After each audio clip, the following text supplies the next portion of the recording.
can save you up to 52% off your car insurance rates. Download the app and take a look for a moment.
All right, we're ready. Wake up, Ben.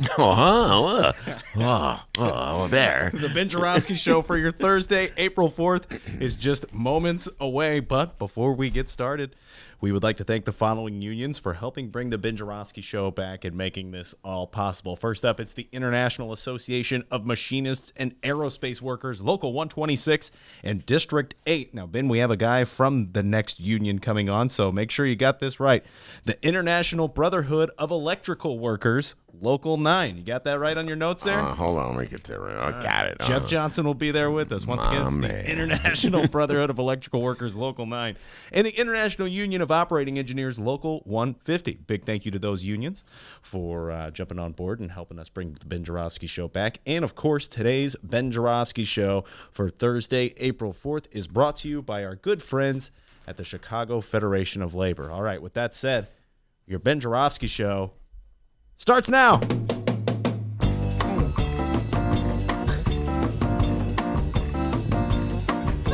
Okay. It is Thursday, April 4th, and live from the Chicago Reader Sun-Times studio on Racine Avenue, this is the Ben Joravsky Show.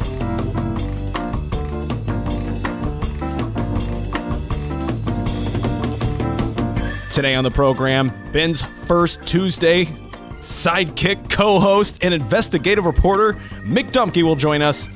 We welcome the union man / pension guru, Jeff Johnson, and we welcome Ann Kirkner from the striking UIC grad students. And now your host, Chicago Reader columnist, Ben Joravsky. Hello, everybody. Ben Joravsky here. We're calling this Can't Believe My Eyes Thursday. And here's why. So I woke up this morning bright and early at the ungodly hour of 9:30. All right? And what did I see? A Johnny Cass column in the Tribunal calling on Mayor-elect Lori Lightfoot to do the right thing and put a halt to that $1.3 billion Lincoln Yards TIF handout. Man, I almost passed out to you when I saw that. Let me explain, all right? I got up early because Dennis, a certain Dr. D, called me up and said, "Hey, wake up." I knew he was sleeping. Oh, my God, it's true, folks. I was sound asleep. I was like dreaming of the Bulls. Hit that jump shot. Hit that jump shot. All of a sudden, ring. Get up. Oh, God, he's so hard on me, folks. He's a slave driver. You're welcome, everybody.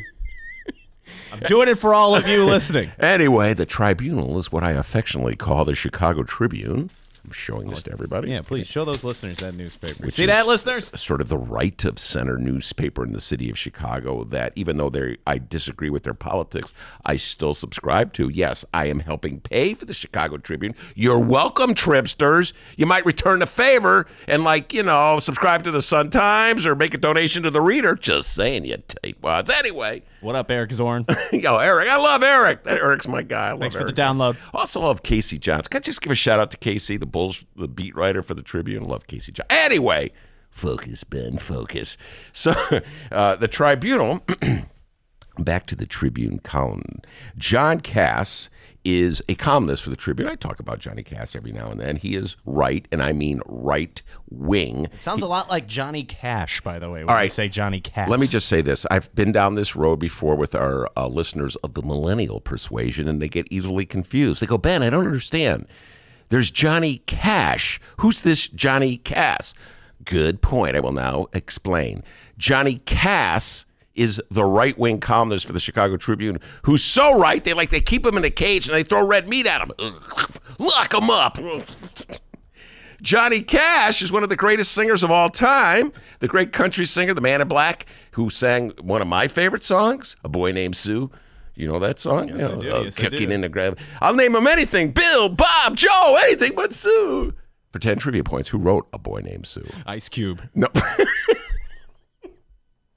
Shel Silverstein, the pride and joy of Roosevelt High School on the north side of Chicago. Anyway, where was I? Oh, Johnny Cass, as opposed to Johnny Cash. Johnny Cass, one more time, is the right-wing columnist for the Chicago Tribune who's so right, they keep him in a cage and throw red meat at him. Lock him up. Anyway. Lincoln Yards is, as I was saying, a $1.3 billion handout. I call it corporate welfare that Mayor Rahm is heaping on Sterling Bay, one of his pals in the developing community, to build an upscale community in a gentrifying North Side neighborhood that nobody needs or can afford. And I've been railing about this for, years, it seems like, without getting much love from my friends of the right-wing persuasion. I never get much love from my friends of the right-wing persuasion when I rail against TIFs. I'm not sure why exactly. Boy, they hate when you give welfare to poor people. But when it comes to corporate welfare, it's sort of like, well, Ben, you don't understand. It's economic development. Let's face it, when a poor guy gets a hand up, it's welfare. But when a rich guy gets money he doesn't need, it's economic development. Anyway, pull yourself up by the bootstraps, poor people. I got a funny feeling that part of the reason why they're so reluctant to rail against corporate welfare is that the suits who sign the checks are the beneficiaries of corporate welfare. And D, if there's any man in the world who knows something about upsetting the suits that sign the checks, it's me, as in my last radio job. You're fired! Not one more word about Lincoln Yards. Anyway. So I'm always looking for some solidarity from my brothers and sisters of the right-wing persuasion when it comes to handing out corporate welfare. But generally, when these issues come to the forefront, it's like, guys, there they are under the table. Hey, come on out from under the table. Anyway, I'm delighted to say that young Johnny Cass, not Johnny Cash, Young Johnny has written a column for the Tribune, skipped the honeymoon, and stopped Lincoln Yards deal. Hooray! John, welcome to the club. Okay, it only took you 30 years, but whatever. Anyway, Mayor-elect Lightfoot, let me tell you this. If this $1.3 billion corporate handout for Lincoln Yards is so outrageous that Ben Joravsky and John Cass agree on it, I think it's time you gotta kill it. We got a great show today, everybody. The man, the myth, the legend, Mick Dumke will be here. That's correct. He'll be sitting right in that seat. Mickey D will be here at about 1:30 talking politics. And after Mick is done talking politics, Jeff Johnson. No, not the car racer, D. Jeff Johnson, the union man who knows more about pensions than any man alive, will be right. Think there's a car racer named Jeff Johnson. You think you're talking about Jeff Gordon? No, there's a Johnson. Oh, okay. No, I think, isn't there? I remember Jeff Gordon is the guy, like really good-looking baby face. Hi, I'm Jeff Gordon. There's a Johnson, isn't there? Anyway, he'll be sitting there, and then Ann Kirkner, striking UIC workers. You know, we stand strong with striking workers. Last week we had Steve Lester from the Chicago Symphony Orchestra here. By the way, Rom, come on, get those rich guys who run the CSO to cut the deal already. It's an embarrassment to the city of Chicago. The Symphony Orchestra is still on strike. Anyway, Ann Kirkner will be here as well, talk about the strike with UIC. I think it's pretty embarrassing. That in this day and age, they want graduate school employees to basically pay for the right to teach. We'll talk all about that when she comes on the show. So we have a great show today, a lot of political talk. But before we do any of that, the doctor will deliver the news. How's it going, guys? My name's Dennis. It's the middle of the day. Let's talk about the news happening nationally this afternoon. We have a new 2020 presidential hopeful making their candidacy official. And no, it's not Grandpa Joe Biden. It's not. Grandpa Joe. We'll talk about that in moments. But first, just as we jumped off the live stream, by the way, how we doing, live streamers? Doing okay? Yeah? Bruce? Doing all right? Pat Rod? You guys cool? All right, cool. We got to take care of the live streamers. I'm telling you, send me a message. Let me know you're doing okay. We're going to give blue Mustangs to all the live. Give away cars. How about frozen steaks? Now, that's something we got to look into. There's no room for the deep freeze in the Sun Times. No, that's true. We got to work on that. But just as we jumped off the live stream, House Democrats formally demanded Donald Trump's tax returns from the Internal Revenue Services. Yeah, finally. Let's get busy. Come on, let's play tough, Democrats. The tax return thing. Yeah. Forgot all about that. Richard Neal, the chairman of the House Ways and Means Committee, issued the request on Wednesday evening, stating, quote, "It is critical to ensure the accountability of our government and elected officials. The committee is seeking Trump's tax returns from 2013 to 2018. Here's the quote from Richard Neal, quote, "We have completed the necessary groundwork for a request of this magnitude, and I am certain we are within our legitimate legislative, legal, and oversight rights." You're absolutely correct, Donnie. Trump has been hiding his tax returns. Come on, Donald. Come on. Even Lori Lightfoot and Tony ProPublica, I think, released their tax returns running for mayor of the city of Chicago, which is not nearly as important office as president of the United States. This is another issue where my brothers and sisters of the right-wing persuasion are noticeably missing in action. Hold on, let me see. Oh, yeah, under the table. Come on out, guys. They're hiding. Oh, no, I don't want to get in trouble with the president. Yeah, Donald Trump is still saying, I can't release him because I'm under audit. No, that is like not even remotely true. The IRS has said, you can release him if you want. Nope, can't release him under audit. And all the Trump heads are like, yeah, you can't release them. They're under audit. What about Hillary's email, huh? Yeah, so we're going to have David Ferris on the show tomorrow, D. I just wanted to say this. David Ferris, professor from Roosevelt University, very smart guy here in Chicago, wrote a book about how Democrats should start playing tough like Republicans.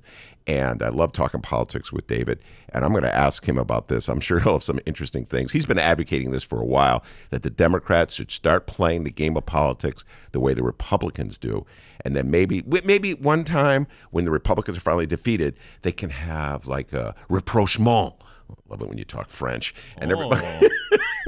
Wow. You know, I've been listening a lot to that station on the lakefront. What's it called? I don't know. The one where they sound way smarter than us? Yeah. I've just been feeling really smart lately. I think it'd be easy to remember that. You think it would be easy? Rapprochement. Anyway, so once the Democrats start playing the game rough and tumble the way the Republicans do, and the Republicans lose, then we can, have a little peace accord. Anyway, so I applaud the Democrats for playing a little hardball with Donnie Trump. By the way, Bruce and Pat Rod, they're doing just fine. Pat Rod says, I'm good, a little wet because he works outside, but good. Okay. And Bruce, you'll get a kick out of this, Ben. Bruce says, got the cell phone in my hard hat. He listens to us with a cell phone in his hard hat. God bless him, man. That's awesome. Bruce, what's up, man? My man, Bruce. High five. Oh, nice. High five. You got that, Bruce? Got that? Bruce, steaks are in the mail. Okay, we don't expect steaks in the mail. We're not frozen steaks. We don't even have your address, dude. How would we do that? All right, now to our latest person to throw their name in the 2020 Democratic POTUS ring. Wake up, Grandpa Joe. You're now more than likely going to be the 17th person to make it official. If you ever get around to making it official. Let's meet number 16. And judging by how these updates have typically gone here on the Ben Joravsky Show, we're probably pronouncing their name wrong. But it's California Congressman Eric Swalwell. Swalwell's a 38-year-old Democrat. He'll reportedly announce his run on The Late Show with Stephen Colbert. Yeah. And according to The Atlantic, will base his campaign around the issue of gun control. Hey, man, when's Eric Swalwell or anyone going to announce their campaign on the Ben Joravsky Show? I don't think that's happening. I want to go on Colbert. Yeah. Why would Colbert's having him? I mean, that's... Tell you what, when Sergio Mims announces he's running for president, we'll get that exclusive. Love Sergio Mims. Black Harvest Film Festival, Stephen Colbert. You should have Sergio Mims on your show sometime. How about that? Now, Swalwell is a regular on cable news shows and plans to have his kickoff tour in Florida on Monday. Florida? Yeah. Why Florida? I think Parkland? Yep, you're right. Yeah. Parkside. And because I don't want to step on your toes here, young man. This is your next update. His main issue that he's running on is... gun control. Gun control thing. I told you that earlier. It was in the news. All right, focus, Ben, focus. I forgot. I was so excited about the Tribs anti-Lincoln Yard editorial. I know you are. I am too. I can hold my excitement though. Ben, based on what you know about Eric Swalwell, which I think you just looked it up a few minutes ago, tell us what you think his chances are of becoming president. Not very well, but I got to tell you this. As soon as I looked him up, I remembered him because he was the dude that beat Pete Stark. This is what a nerd I am. I kind of like Pete Stark. He was the old state congressman, from that district in California. And, he was kind of a grumpy old guy, Pete Stark. One of those kind of guys. So Swalwell was like a Dudley Do-Right type, young, ambitious. And he played soccer in college, and he was on the student council. I don't mean to besmirch him. Quit besmirching. Yeah, those are good people, too. Didn't play a lot of soccer myself. Anyway, he's, 38 years old? He's very young. 38. Yeah, and so now we got 3 millennials running. One thing about these millennials that are running for president, they're going to know how to use a phone, okay? They're going to know how to use a cell phone. And he's like really good at social media. Like he's like the social media congressman, the Snapchat king, I think they call him in Congress. Nice. So, that'll help you out in politics. Well, I'm the Snapchat king. Does that get us anywhere? But I don't know. Listen, I'm old school. I like to think that you got to, kick in some little time, live a little life. Things before you run for president, but no, things have changed. So we got 3 millennials running, and God bless them. Maybe it is time for my generation. Well, it's definitely time for my generation to pass it on. But what's the one after us? Generation X. Even they have to pass it on. Maybe it's time for the millennials to pick up the baton. But yes, his big issue is gun control, and he's similar to who's the other gentleman, Jay Inslee from Washington, the governor from Washington. His big issue is climate control. So I applaud all these candidates if they can force the Democrats to have sane positions on all these important issues. Then they've done a service. Shout out to our friend Frank. Yeah, that Frank on Facebook who's always correcting us. Oh, what'd I do wrong now, apparently Frank? It's on me here. Tim Ryan, a guy named Tim Ryan, is the 17th candidate to officially announce. How does Frank know that? The guy's a genius. I'm telling you, thank God for Frank. Frank, we'll see you at the Hideout in May. And Frank should be there at the Hideout in May, first Tuesday in May. Once again, Joe Biden, wake up! Come on, people are passing you up. You're going to be number 18 now. Grandpa. My goodness. Yeah. All right, and I think that'll be it for national news. Of course, we'll keep you posted on these stories as today's program rolls along. Benny J. Quite a bit happening in this city of ours and in this state of ours. Yeah. You ready to find out what's going on in Chicago and or Illinois? I was born ready. Fantastic answer. No matter how slow you say it sometimes. Because coming up after this short little break, people, we are going to find out what else is news. I can't wait, because it's the time of day where the doctor plucks that little trick he keeps out in his little sleeve. We'll see what it is when we return.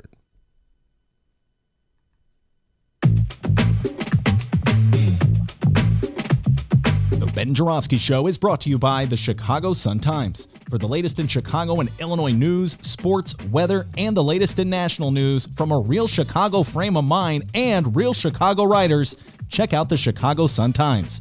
Read the daily paper or online at chicago.suntimes.com. And hey, if you have a little extra cash, subscribe. And by the Chicago Reader. For a deeper dive in the daily Chicago news and for all of what's going on in this city, you gotta read the Reader. Music, arts and culture, film, extensive event calendars, concert listings, and more, including weekly political columns from writers like Maya Dukmasova and, yes, our very own Ben Joravsky. The Chicago Reader is free in newsstands and at chicagoreader.com. That's chicagoreader.com.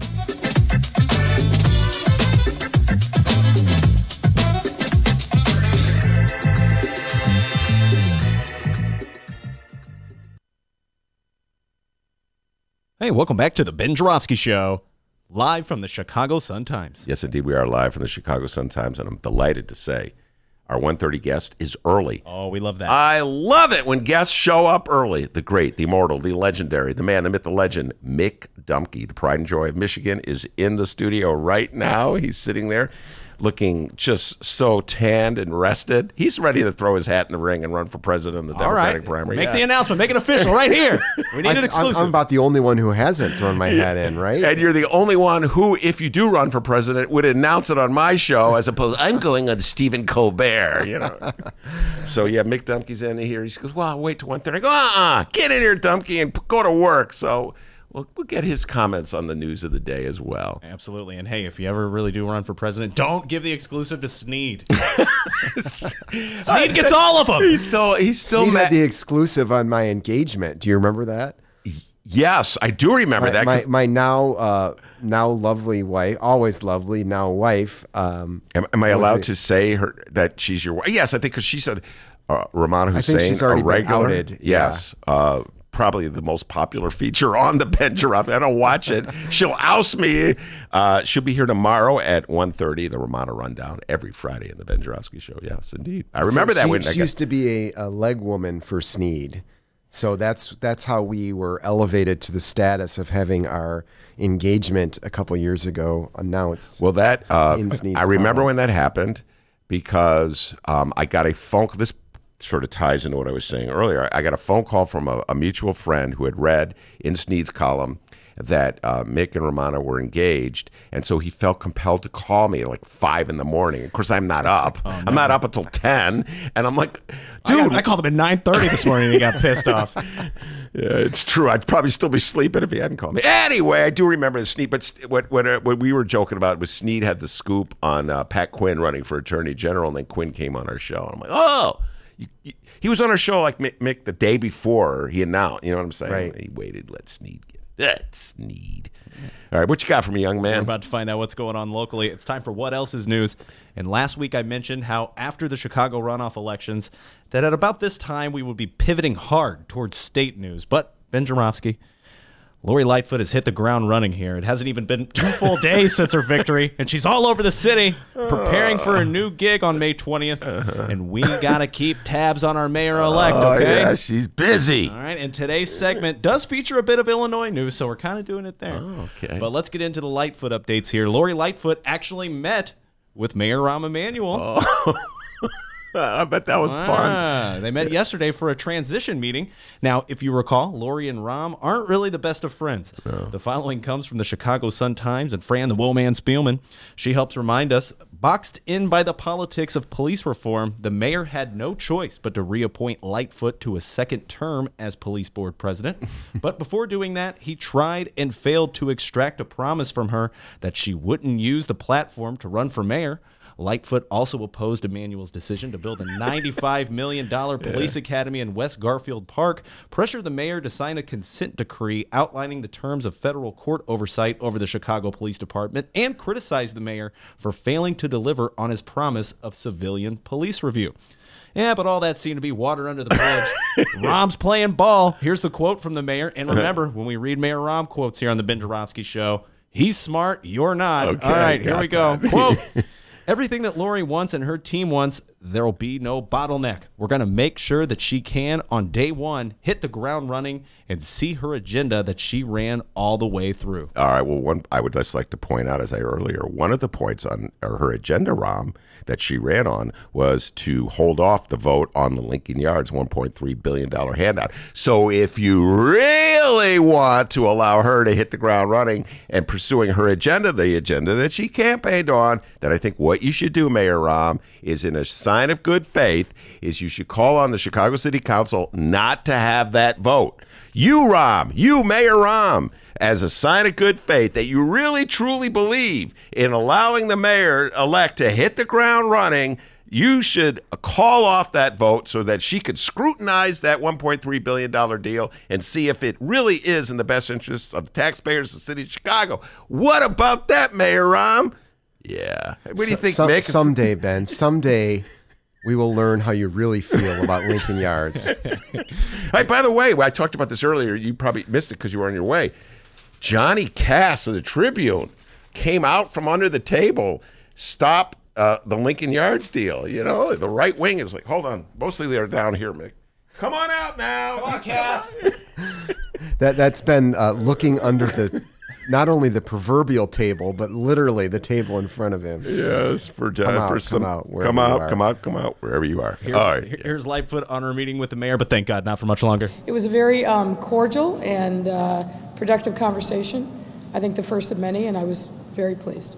When you say productive, why do you describe it as productive? Well, look, you sit down with the existing mayor and his team, and they run through issues of mutual concern and importance. So it was very cordial and very important for me, and I appreciate the generosity. And it'll be, as I said, I think the first of many. No, it was a very, very cordial conversation. He was extremely generous, and I'm grateful. So thank you all. We'll be releasing specific information about the transition, the who, what, where, and structure, but that's not for today. But it'll be coming, and we'll give you advance notice. Okay, thanks everyone. Take care. Very cordial, very gracious. After a meeting with Rahm, she talked with Chicago Police Superintendent Eddie Johnson about his plan to combat the traditional summer surge of violence. Now, Ben, Mick, do you think Lori's telling the truth, Rahm's telling the truth, or how do you think that meeting really went down? I mean, was it really cordial? Yeah. That's a good question. But by the way, before I answer that question, I'm going to do a quick duck and dodge pivot the way Tony Preckwinkle or Lori Lightfoot did. I love it when the media, they corner the, you know what I mean, Mick? They corner the politician and you hear the rabble. Yeah, exactly. And Lori's not going to pivot. She's not going to. Lori is like, I've heard this about Lori Lightfoot recently, by the way. I don't know if you've heard this, Mick. My inside sources tell me that she has a temper and that she's been known to drop the F-bomb every now and then. Something she has in common with the current mayor and something they both have in common with the previous mayor to this current mayor. It's like we have this thing about electing not particularly tall mayors, Mick, who drop the F-bomb. All right, most American citizens drop the F-bomb. That's true. None of us will be doing it here today. Yeah, this is family friendly, but we'll keep it clean. Anyway, I believe they were cordial in that room, but I don't believe there's any love lost between the two of them. As Fran Spielman pointed out, Dennis, you alluded to it earlier, Mayor Rahm wanted to only give Lori that position if she promised she wouldn't run for mayor. And the first she used it as a platform to run for mayor. I'm not blaming her. I'm just saying. And so I can't imagine that they truly do love each other. But I don't think don't you think they restrained from dropping the F-bomb at each other, Mick, when they met yesterday? Sure, I don't think the word love was used there by Lori, but I'm sure they were cordial. Why wouldn't they be? I mean, Rahm's got senioritis; he's on the way out, and Lori is still allowed to bask in the glow of this overwhelming victory she had before she actually has to do the job, which is going to be a real pain in the butt, to say the least. Yeah, and one thing I've learned about Rahm down through the years, if he feels that the person he's dealing with at the moment can be of use to him further down the road, he's really nice to them. So if you remember when he was seeking Blagojevich's permission to remember when Rahm was leaving. I got to get this right, Mick. He was the congressman, and he was leaving Congress to be White House chief of staff, and he mistakenly thought that Blagojevich had the authority to name a replacement for his old congressional job, and he wanted Forrest Claypool named so that he could come back, Rahm, and just replace Forrest. And remember how nice he was? That was taped by the feds. He was so nice to Blagojevich. I love you, Blagojevich. But then when he met Karen Lewis when he was the mayor, he was mean and nasty. So I think that Lori Lightfoot falls into the category of somebody who could be useful to Rahm further down the road, so he's going to be nice. That's my guess. What do you think? Well, yeah, I think so. And also, just generally, I mean, how is he not going to cooperate in a transition? I mean, the Obama people even cooperated with Donald Trump in a transition. The W people, cooperated with the Obama team on a transition. I think you look, I'll put it the other way, you look really bad if you don't cooperate in a transition. It literally is the least you can do as a departing elected official. And real quickly, I'll offer another example of how Rahm can be nice when he sees a potential advantage in it for him.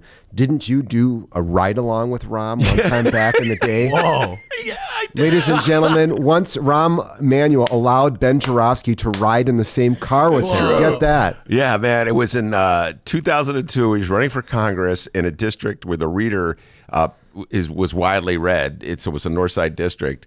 And he Ben, yeah, come ride with me. Blagojevich's old district. Yes, very good. Blagojevich's old district. That's correct. The 5th Congressional, now currently filled by Mick Dumke. Mike Quigley. Very good. He knows his stuff. Give that man a frozen steak. I don't eat steak, Ben. I'm a vegetarian. Oh, give him some fried tofu. So we were in the car, Mick, and I don't know, it's been a long time since you read the story, but what I remember the aide who was driving the car put on was the greatest hits of Bob Dylan, one of my favorite records. I love the greatest hits of Bob Dylan, Volume 1. And I was just interviewing Rahm, but all those songs, it was hard not, you know what I'm saying? Lay Lady Lady's not on that song. No, that is actually on Volume 2. Nashville Skyline and then Volume 2. Let me tell you something about Mick Dumke. This guy really, I always said he should have been a rock and roll critic. He knows. Sometime we're going to do a whole podcast. Greatest albums of 1971. We're going to do that podcast. That's right, because I maintain that is the greatest year in rock history. I mean, he even said Volume 2. Yeah, he said Volume 2. And there's a Volume 3 to Bob Dylan's greatest hits. Sure. But anyway, Blowing in the Wind is Mr. Tamarine Man and Rainy Day Women are on. All right, enough talk about Bob Dylan. All right, Go back Bob to the Dylan news. lovers.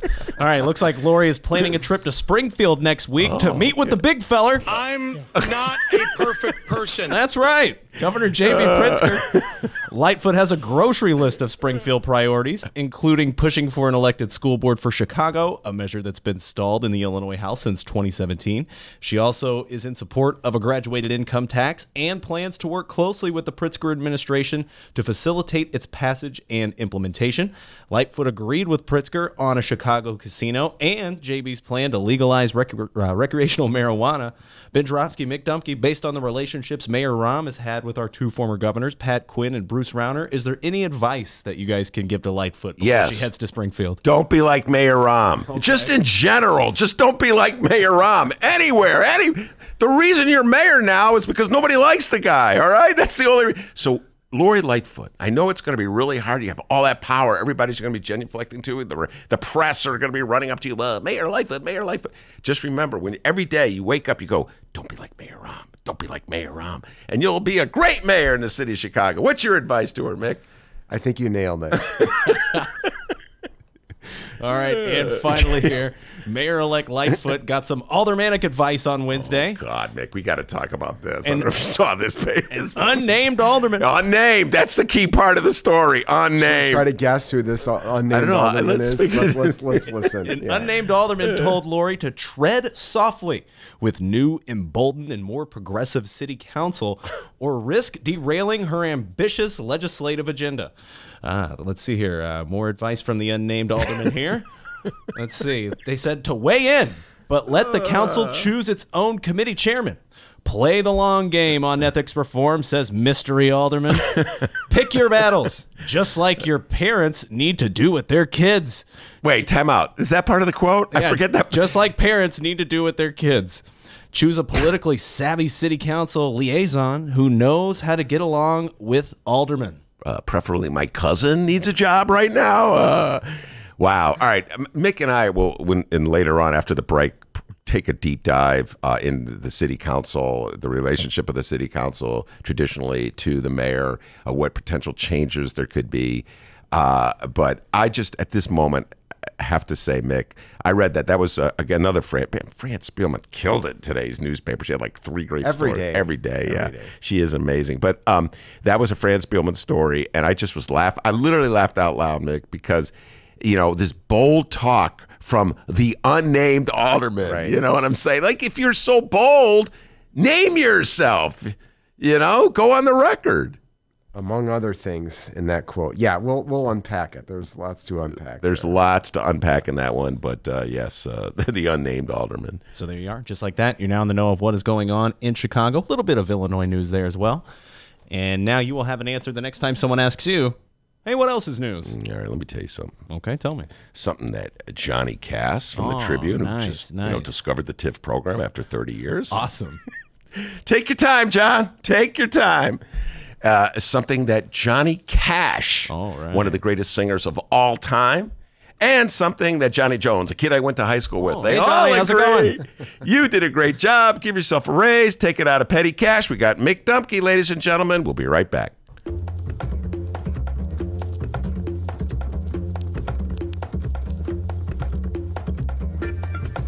Hey there, producer Dennis here. Thanks for finding and listening to the brand new Ben Joravsky Show. All right, so here's how this works. The Ben Joravsky Show live streams on the Chicago Sun-Times YouTube channel Tuesday through Friday, 1 until 3 p.m. Once the show is over, you can listen to the replay on our YouTube channel, or we throw it online for you to download by 4 p.m. Where can you download the Ben Joravsky Show, you may be asking yourself? Well, you may be asking yourself a fantastic question.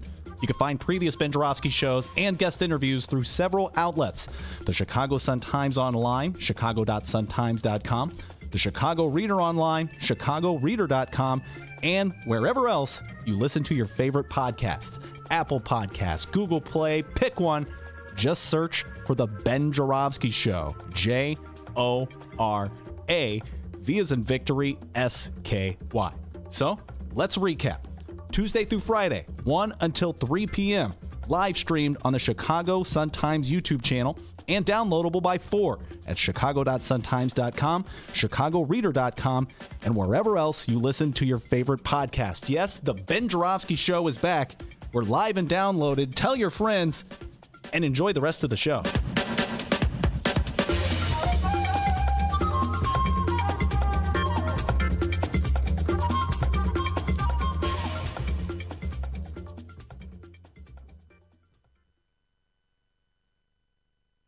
Hey, that commercial break's over. Welcome back to the Ben Joravsky Show. Benny J, take it away. Yes, indeed. We are back. Mick Dumke is with me in the studio. He's the ace reporter for ProPublica. Before that, he worked for the Chicago Sun-Times. Before that, he worked for the Reader newspaper. He's been my partner in crime at the Hideout. Every first Tuesday, well, not this first Tuesday because we were both busy covering the election, but every first Tuesday other than that, at the Hideout. So we have a show in May, Mick. We do. We haven't figured out who's going to be on. No idea, but it'll be a good one. I assure you all. It will be a good one. Mick and Ben. About that's what we call winging it, ladies and gentlemen.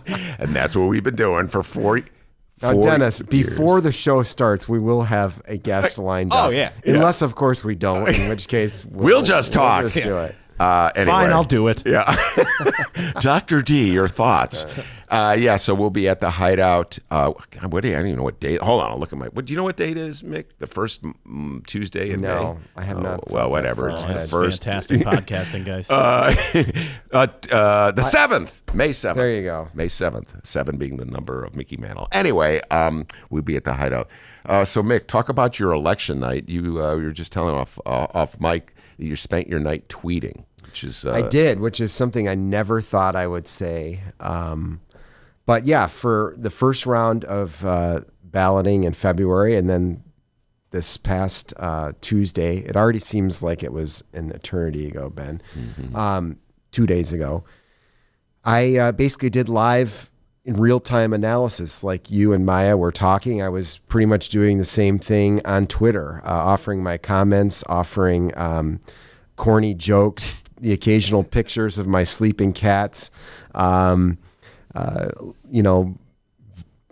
shots, videos of some great Chicago rock and roll and soul that was appropriate to the occasion. Like what? Well, like I closed with, I'm trying to note a harmony, the Shy Lights, We Are Neighbors. Oh, man. Mick Dumke knows his music. We worked in, some new stuff, some old stuff. And along the way, tried to sneak in some actual return numbers and commentary on the election. So it's an interesting experience. It's an interesting way to do it. The first round, we had a lot of, and this, by the way, was me on the ProPublica Illinois Twitter feed. So if anyone, for whatever reason, wants to recreate it, you can still find it out there. I don't know, there were dozens of tweets in this thread, so it's not too hard to find. Where were you positioned? Were you at your house, in front of your TV? I was at my house, and my joke is I'm at the, I'm here in the Rogers Park political, ProPublica's Rogers Park Political Bureau with my ace staff, and then, insert a picture of my sleeping cats, and just kind of go on from there. So yeah, I'll a total nerd fest, and actually a lot of fun, and had a lot of interaction from people. It always surprises me how many people are. Whatever else they're doing with their life, they're also following and chiming in on Twitter. Yeah, no, it's a whole new world. People tweeting. A couple of weeks ago, we had Anthony Clark, who was a congressional candidate against Danny K. Davis in the 7th. He was in the studio, and he was on his phone. And I was going to, chide him for being on his phone. And I realized he was tweeting. he was doing us a service. He was tweeting out about his stuff. By the way, interesting guy, Anthony Clark. Anyway, all right. So were you surprised by the decisiveness of Lori Lightfoot's triumph? I was surprised by the margin. Yeah. I mean, all the polls showed that she had a huge lead, of course. So most people suspected that was where it was going, where the outcome was headed. But I mean, a 3-1, taking more than 3/4 of the vote, or was it about, I think it was about 3/4 of the vote. We'll round off about 3/4 of the vote. Tony not even winning her own ward. I mean, I was definitely surprised by that, especially since, Ben, anecdotally, it seemed like there had been, in the last week or two, there had been a little bit of a Lori pushback effect, especially coming from, young people and elected officials in the Black community. People, you and I heard this when we had Lori on our show at the Hideout in February, people basically saying, from the criminal justice reform or from the, cop abolition movement, basically saying Lori's a cop. She's a former federal prosecutor. She's been on the inside the whole time. We do not want someone with those credentials. She's not going to do any good for Black people who are struggling with heavy-handed policing. That was pretty much the message. And then, of course, Tony and her allies, political allies, were sort of pushing some of the same messages. So I expected there would be a little bit more of a showing for Tony in the South and West Side, and it just didn't materialize. No, it didn't. All right, now she had a 3-1 mandate. Lori Lightfoot did. In other words, a 3-1 margin of victory, 75% of the vote, as you said. That means she had a mandate for something. I mean, when 75% of the people vote for one candidate against another candidate, when there's no incumbent, all right? Right. So they're asking something, they're seeking something. In your humble opinion, what is the expectation that Chicago voters have coming out of that election? I think Chicago voters wanted somebody who was new, who was not Rahm, who was not Daley, but not someone who's so new that they have never heard of him or her at all. I think that actually the fact that Lori had taken appointments, had worked within the Emanuel and Daley administrations in various jobs, I think that actually helped her, because it's not while she wasn't a household name by any means, she had to introduce herself to voters. The Sun-Times helped with its front page endorsement, of course, in February, just to get her out there, raise her profile. It's someone who, if you want a fresh face, she is somewhat safe. I mean, she's obviously very smart. She's competently held these positions. Again, we can argue about her policies or particular decisions that were made when she was in these jobs, but the fact is she held them. So she's not someone who's completely been on the outside. She's not, and I'm not just talking politically in terms of her political ideology. She's not a Donald Trump. She's not even a Bruce Rauner. She has done something in government before. So once you're introduced to her, you're like, okay, well, she seems like a credible candidate, and she's someone I've never heard of, so let's go with it. I have a feeling that a lot of people voted along those lines. All right, so what you're talking about is more or less like we talk about this a lot, like a politics as a personality competition, like running for student council government in high school. Let me get a little more specific with my question. Is there any policy initiatives that you think voters are seeking when they vote 3-1? Or do you think they're not even thinking policy? It's just a matter of, we want somebody who is different, not somebody who's been running government in the past. It's just somebody new, as you said. Do you think there's any policy initiatives that people want?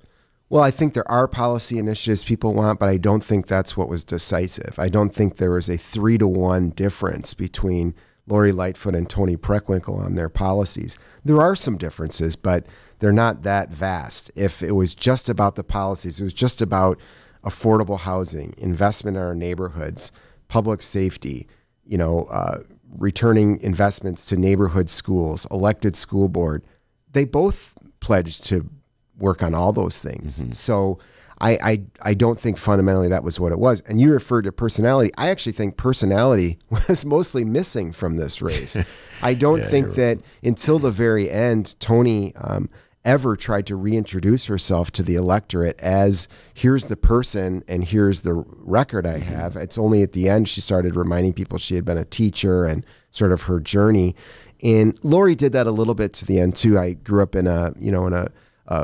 from a family that didn't have much in Ohio, and my brother himself was caught up in the criminal justice system. So we heard a little bit of that, but I didn't hear any voters talking about that stuff. Wow, Lori's really got a great story. I really think it's like Lori is not associated with Ed Burke and Tony is. Yeah. That was a lot there. Ed Burke's impact in it. And also, I got to give my beloved Sun-Times credit. I do think their front page editorial endorsement really helped Lori Lightfoot in that first round, got people, particularly in the north side, to think of her as a legitimate alternative, gave her credibility in people's eyes. Mick, you and I have talked about this so many times, the mentality of Chicagoans. They don't like to vote for someone they think is going to lose. Right. I do not understand that mentality, but be it as that's alive in the mindset of so many people in the city. They want to vote for the winner. And I think that the Sun-Times, when they put her on that front page the way they did, sort of sent them, this lady could win. I'll vote for her. Sure. And I think that you saw that escalate during the course of the campaign, where you had, some of Rahm's donors from the financial sector starting to kick in big money to Lori. You had, one of your previous guests, Nick Spizzato, and his union jumped on board. You had Matt O'Shea and the Southwest Side get on board. And even in the days before the election, I'm thinking to myself, it's the Friday before the election is over on Tuesday, and there's still people coming out with endorsements. It's like, okay, we got 3 days to go. Now you're on Team Lightfoot. Well, to your point, everybody likes a winner. Yeah, there's a bandwagon effect, and it's sort of like, how many more can we fit on this thing? And how about our friend Adolfo Mondragon? He weighed in on the Facebook or the live chat here. He says, people voted against boss politics. That's it. Burke equals boss politics. Yeah. I think he's right. El Dragon, yeah. You're coming back in about 2 weeks, though. Get ready. But the one of the you alluded to Lori's appearance at the Hideout when we had her there, and one of the most memorable moments of that night for me, Mick, was when there was a question from somebody in the audience who was actually sitting on the stage with us. I can't remember the person's name, but they asked Lori Lightfoot specifically about her role as on the police board, Mayor Rahm's appointee to the police board, and how coldly indifferent she seemed to the plight of the survivors of people who've been killed shot by police. I don't know if you remember this moment. Right. And what could she say to sort of assure people in Chicago that they think she's heartless? And her response was that she had to have that face of stoic indifference because she was in a role of a judge. And as a judge, she has to be, quote unquote, completely objective and fair, not show any favoritism, because she said the Fraternal Order of Police were watching us, and if they detected any sign of bias, they would use that against us. Did you find that a believable explanation when she offered it that night at the Hideout? I actually did, because I grew up in the home of a lawyer. My dad's an attorney, and I was, by extension, taught to think that way. The logic of an attorney is that everyone requires a defense. Not everyone you represent do you side with. Mm-hmm. And while at home over the dinner table, you may have something to say about your clients even, or the case, there's a completely different set of rules when you're in the courtroom or when you're working on a case.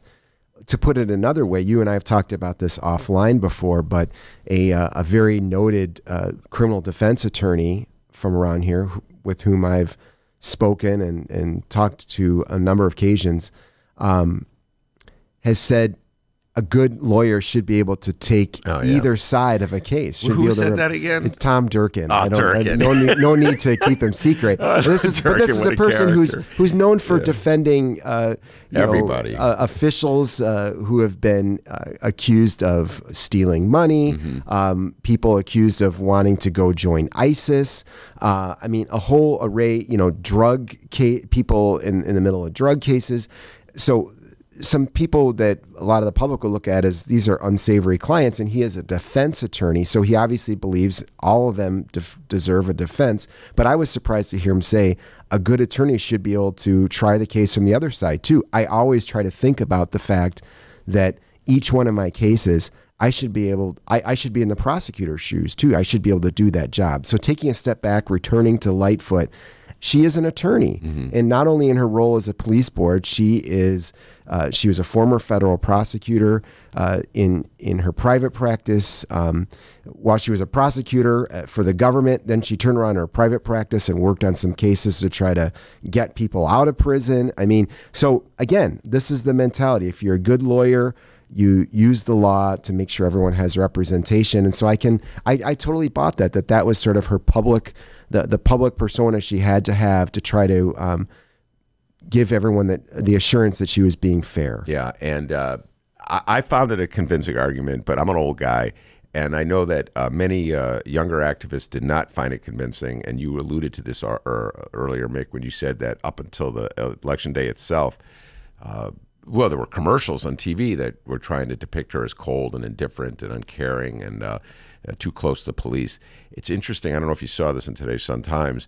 There was an article in which she's already suggesting that the feds reconsider the case against those 3 police officers who I think were accused of making up claims on the police report or the Van Dyke shoot. The conspiracy case related to the Laquan McDonald shooting. The 3. I think there's 3 police officers who were acquitted by a judge. Anyway, she's saying reconsider that. So it's interesting that she's not. Here she's in this moment where she's right about to take off power and is going to have to deal with the police department, going to have to negotiate. Just got done meeting with the police superintendent, right. Yeah. who she apparently is going to retain at least for the foreseeable future. Yeah. So, so what do you make of that? What do you think that that indicates about what she'll be like as a mayor in dealing with the police? Well, I think like all mayors, she's going to repeatedly send the message that she has the backs of the police department as a whole, and whoever's in that job as superintendent is going to be her partner in trying to improve public safety around the city. But listen, her whole set of experiences that she touted on the campaign trail, the key parts of her resume that she kept coming back to were, I'm in this for police accountability. I have a record of police accountability, so she's going to have to deliver on that for sure. That's just the mood of where people are. Yeah. But she has a difficult job, Ben, as we know, because the FOP contract is coming up. They were just out the day before the election protesting Kim Fox. We won't even go down that rabbit hole right now, but you know, it's a difficult environment to try to play both sides of this, but in some ways she's going to have to. Yeah, I have my cheat sheet, by the way, and my next guest, Jeff Johnson, is come in the room. I love it when my guests come early. Jeff Johnson, the union man, knows more about pensions than anyone alive, but this is for him as well. Fran Spielman, unbelievable Fran Spielman, has Lightfoot's long to-do list. I don't know if you saw this, Mick. I did, It yeah. ran on the day after the elections. It's like the cheat sheet. I was exhausted by the time I got to the end of the story. It's like, oh, I know, but how are you going to I'm going to go all through this with Jeff Johnson and all my guests coming out. I mean, there's a lot of stuff. It's formidable. It is a formidable formidable list of challenges that Yeah. Lori Lightfoot is facing. I had a formidable list of challenges for Fran Spielman just to get them in one article. But yeah, and at the top of the list, well, it's not literally at the top of the list, but right there, police contract. And here's the opening sentence, and I want Jeff Johnson to be listening to this as well, because I'm going to ask him to weigh in. Emmanuel punted to his successor. He punted. He sure did. And who better to deal with it than Lightfoot? In other words, there's a police contract coming up. I think last year it should have been signed, I want to say. Last year it came due, so there's going to be all that payback money when they, taxpayers, we're going to have to pay back the money that we should have. Retro money is what they call it. So she's going to have to negotiate that contract. That's going to be tough, Mick. What do you? Well, it is going to be tough, and let's just extend the analogy painfully for a second. If Rahm punted on the police contract, isn't it interesting how he wants to spike the ball after scoring a touchdown with Lincoln Yards? So there are certain things on his agenda that he really wants to get done. He wants to say, look, this is part of my legacy. And there are other things, pensions generally, the police contract, the teacher's contract for that matter. All these issues that are looming that are going to be very expensive and going to make basically no one happy in the end. He has very nicely left for his successor. That is a great point. Let's accentuate that point. That's an excellent point. He punts on the police contract, which is a service that I would think most people in Chicago want. I know there's some hardcore out there who say no police, but Mick, I think nobody would ever get elected to office in the city of Chicago saying no police, all right? So I think most people in the city of Chicago want police. And I'm speaking for myself, most people in the city of Chicago want retired police officers to have a pension, all right? He punted on that one, the thing that people wanted, but he's throwing through Lincoln Yards. Everything he can to get the Lincoln Yards thing through. Absolutely. Unbelievable. What a mayor. All right. So this photo, one photo, I got to get your opinion on this picture in today's front page of the Tribune. Tony and Lori holding hands in prayer.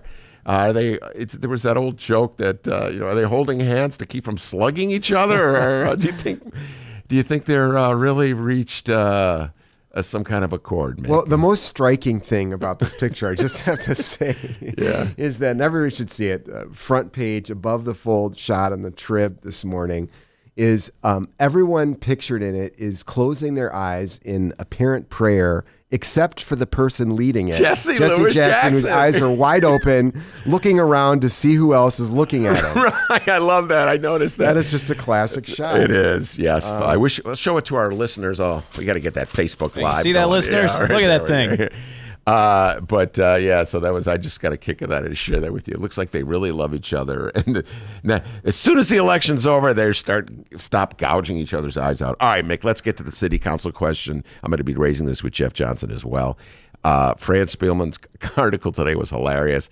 Because it's quoting some unnamed alderman who's saying, if she doesn't play ball with us, we're going to get rough and tumble. Right, but right. he or she, whoever that alderman is so courageous, but they don't want their name used in the story. That. You know? Then there's this whole discussion about, this really gets me, about whether the mayor will choose the next committee chairs, which is a very important point. But it's always framed as, I mean, the Trib had an editorial a week or so ago, next mayor, let the city council pick their own chairs. Here's this courageous unnamed alderman saying, let us pick our chairs. You don't need the mayor to let you do it. You get to decide whether you do it, alderman. Yeah. It is written in your own rules of order that you are supposed to pick your committee chairs. So if you don't want the mayor to be involved, don't let her be involved. Grab the power that is already there for you. The fact that you have given it away to the mayor in years past for whatever reason or reasons, well, if you don't like it, then change it. It's up to the alderman, and that's my point. Well, it's not up to the mayor. It's up to the alderman. All right, now this gets to mandate talk, because I think based on what you said, and I agree with you, that 3-to-1 margin, the ultimate mandate was for something new. And it was also a mandate against Ed Burke. Let's be honest. Sure, that Ed absolutely. Burke indictment came down. And everything that Ed Burke symbolizes. Patrick O'Connor lost in a runoff, who was the baby Burke in the city council. He was just right below Burke. So it was clearly a mandate of a certain type of chairmanship has to end in the city council. That leads me to this. The aldermen quoted in that story were indicating that they would rebel if Scott Wagasback was put in as finance committee chair. And Scott will, by the way, be a guest here on the show tomorrow. Scott is very much of the reform, independent persuasion, and has always been championing the need for transparency, but he doesn't work well. That's the euphemistic way of saying all those it. things you mentioned have made him unpopular in the city council, which has had its own set of rules, go along to get along. We heard it when the news was revealed about Danny Solis wearing a wire on Ed Burke, and the outrage that even some, self-proclaimed progressives, said they were dismayed and outraged that someone would wear a wire on another member of their group. So there's a real closed ranks thing. When you ever have somebody come in there talking about reform, they tend to think, this guy's a real a-hole. And he's showing us up. They're showing us up. Have you ever seen the movie American Gangster? It's a great flick. It's from the 90s. I have not seen it, actually. Denzel Washington, great movie. But you've seen every single Denzel Washington movie. That is true. I love and Denzel. And you think they're all great. So just so everybody actually, knows that's not true. He did this movie in the 90s where, who was he in the movie with? It was like the little white guy, and he and Denzel were like brothers, separated at birth. All right, little white guy. I've narrowed the field. Let me think. I can't think of it. Jeff Johnson's thinking too. Jeff, by the way, when this movie came out, was a freshman at Lane Tech. That's how old this movie is.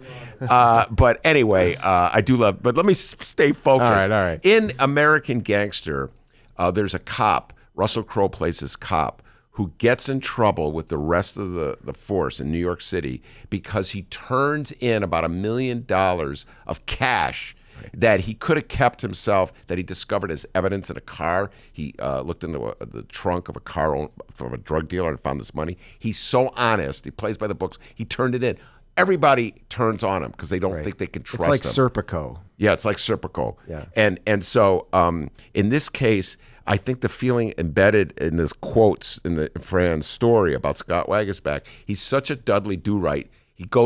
He's so like for transparency and for all that Ben and Mick stuff that nobody trusts him. Right. And they don't want. So it's so bizarre. I believe the voters, that 3-to-1 margin was for more transparency. It seems as though the city council wants to keep it the way it was, Mick. So do you think that Lori Lightfoot will like stand up behind someone like Scott Wagasback to be the head of the finance committee, or do you think she'll look for somebody who's a little less Dudley Do-Right? Well, I think it will be very interesting. I think that she will ultimately try to find someone who is going to get the votes and support of other people in the city council. I mean, she can't afford to fight on too many fronts. We just talked about that very imposing list of things she's going to have to take on that Fran outlined the other day, and how dismaying it is to see all of our problems. So you don't want to have a war with the city council. She'll find some way, I'm sure, to say that she's being hands off and letting the city council rule itself. But the truth is, the truth of the matter is, let's take a step back from the city council. Every other legislative body in the country picks its own leaders. Now, do you think that voters across the United States would pick Mitch McConnell to be the leader of the U.S. Senate? The answer is no. But the Republicans in the Senate control it, and they have picked Mitch McConnell for various reasons. So we can't have both things here. We can't have everything we want. All right. If you're a reformer, you like Scott Waguespack, but you also want to see the city council be a legitimate legislative body, you may not get both of those things. I think it would be a step forward if the council picked its own leaders, and then we could start talking about, are these the right leaders, put pressure on them to choose more wisely if they do. But even to have them pick their own leaders, I think would be a step forward. Yeah, I guess what you're saying, and you're making a very compelling point. I guess what you're saying is that if any alderman, be it Scott Waguespack, what have you, wants to follow Russell Crowe's model, as Russell Crowe was an American gangster, to use the analogy, then you have to expect you're not going to be popular with the other people in the council. And it is a democracy. They do get to elect their chair. And so what you would hope is that whoever gets that seat would follow the Scott Waguespack playbook, even if it isn't Scott Waguespack. Right. And I don't want to make it specific to Scott Waguespack, but whoever this person is, I think in this day and age is going to have to present themselves both as reform-minded and someone who can work with the other members of the council, whether you like it or not. Most of the people in the city council will be returning incumbents, including a lot of really old school people. So legislative bodies are elected by voters in in this case, wards, small districts, this case, wards. And we don't always like the people in who the next ward elects. We don't always like the people, who the voters in our ward elect. But that's the way the legislative body works. So someone's going to have to form coalitions. That's what I'm saying. All right. That's Mick Dumke from ProPublica. Love talking politics with Mick Dumke. We get him here on a regular basis. It's not that easy to get Mick Dumke in on a regular basis. Man, but it was good sport coming today. That's right. I'm happy to be here. Thanks for having me on. All right. Very good. Dennis, always good to see you too. Jeff Johnson. Nice. Even though you're wearing a San Diego hat. I know. Right. Pat Quinn. Pat Quinn said the same thing to him. I'm telling you. I thought this would be the most low-key hat I could wear to have everybody stop bitching at me. Pat Quinn the other day, why are you wearing that San Diego hat? I'm from downstate Illinois. When we wear a Cardinals hat? Yeah. Okay. Okay. I'm good. What did you say? White Sox? He's from Blaine Tech. What's my favorite part of the new Ben Joravsky show, when Ben talks to people without a microphone. Listeners, huh? What? That's Jeff Johnson. He's waiting on deck. That Mick Dumke, the immortal Mick Dumke, will be at the Hideout I guarantee you by May 7th, we'll know who our guest will be, right, Mick? We will, or we'll know we don't have any guests. Either way, you should all come out. We'll have a good time. Absolutely. All right, we'll be right back after this. The Ben Joravsky Show is brought to you by the Chicago Sun-Times. For the latest in Chicago and Illinois news, sports, weather, and the latest in national news from a real Chicago frame of mind and real Chicago writers, check out the Chicago Sun-Times. Read the daily paper or online at chicago.suntimes.com. And hey, if you have a little extra cash, subscribe. And by the Chicago Reader. For a deeper dive in the daily Chicago news and for all of what's going on in this city, you gotta read the Reader. Music, arts and culture, film, extensive event calendars, concert listings, and more, including weekly political columns from writers like Maya Dukmasova and, yes, our very own Ben Joravsky. The Chicago Reader is free in newsstands and at chicagoreader.com. That's chicagoreader.com.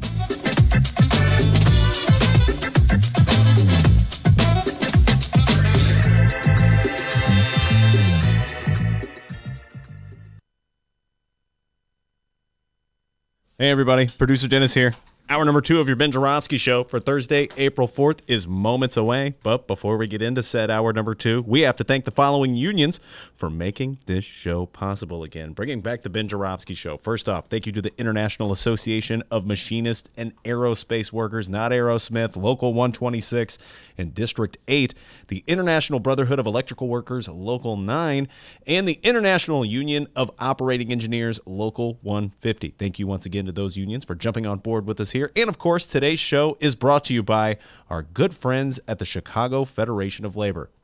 Hour number 2, let's go.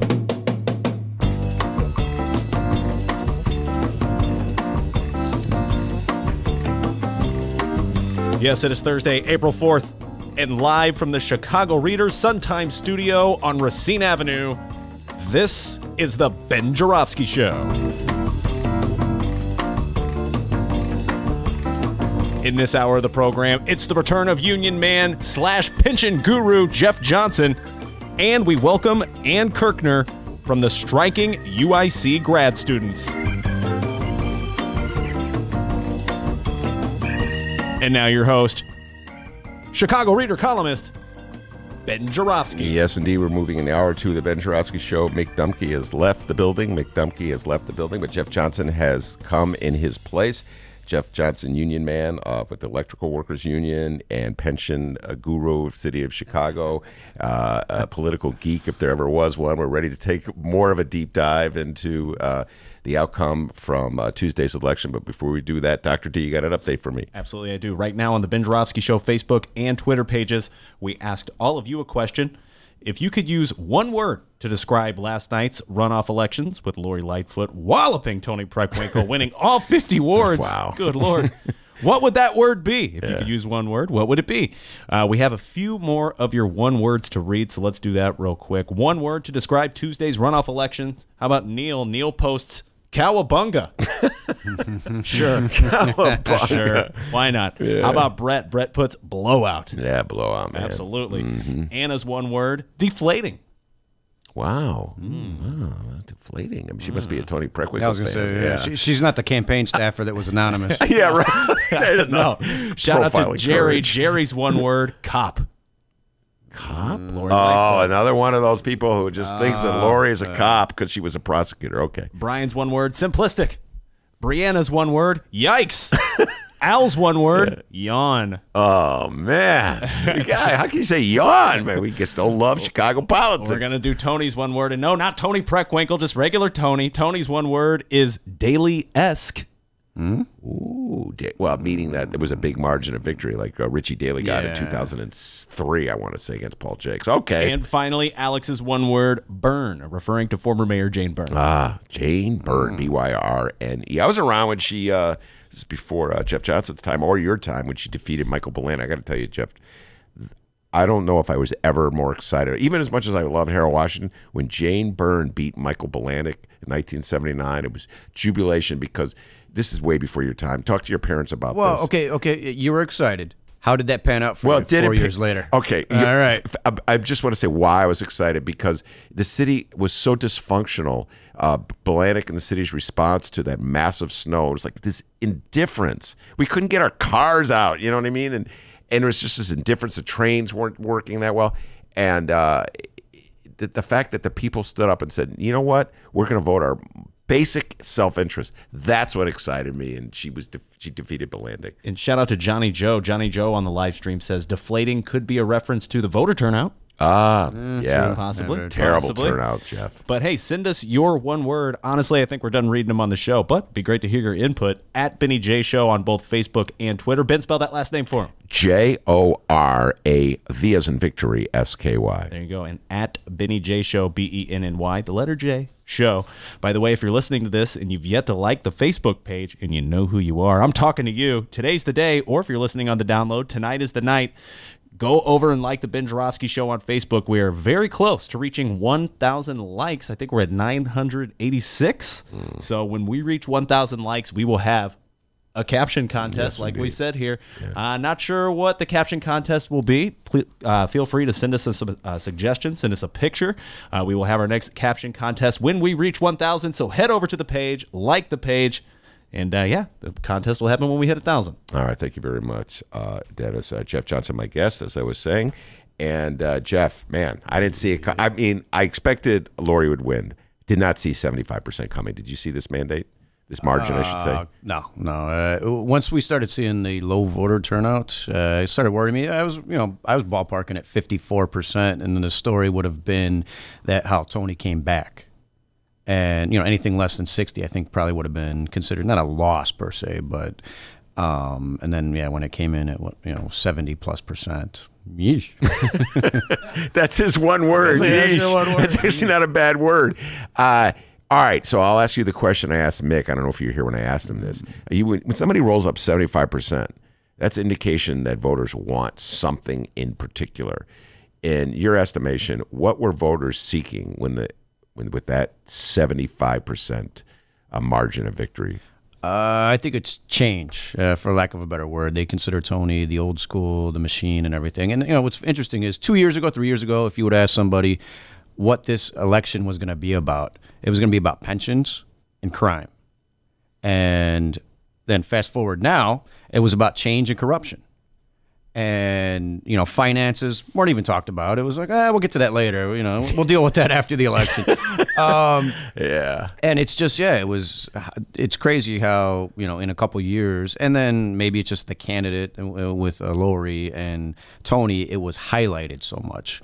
I think that's kind of, it was about change, and plus too, it's a combination of change, and it's a combination of Tony's 7 negatives that were out there that people, and they never even hammered her on the negatives in this. It was worse in the general election. What do you mean 7 negatives? What do you mean by that?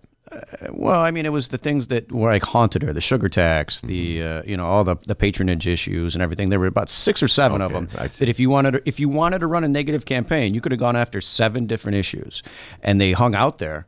And they were brought up little bits here and there, and it was you could have gone after for it, and Lori took the high road, ran a clean campaign, and didn't go after it. I think that resonated as well. People knew the negatives, but she didn't have to bring them up, and ran a clean campaign, stayed positive, and don't get in the mud, and if they attack you, attack them back, but or defend yourself, but don't go too negative on things. All right, when you say change.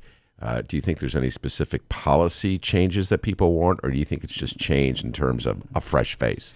I think it's fresh face, yeah. I think when the general public, 32%, 31% voter turnout to begin with, I think the general public doesn't really know what they want. They just know they don't like that. And that's kind of what it was, as far as policies or anything.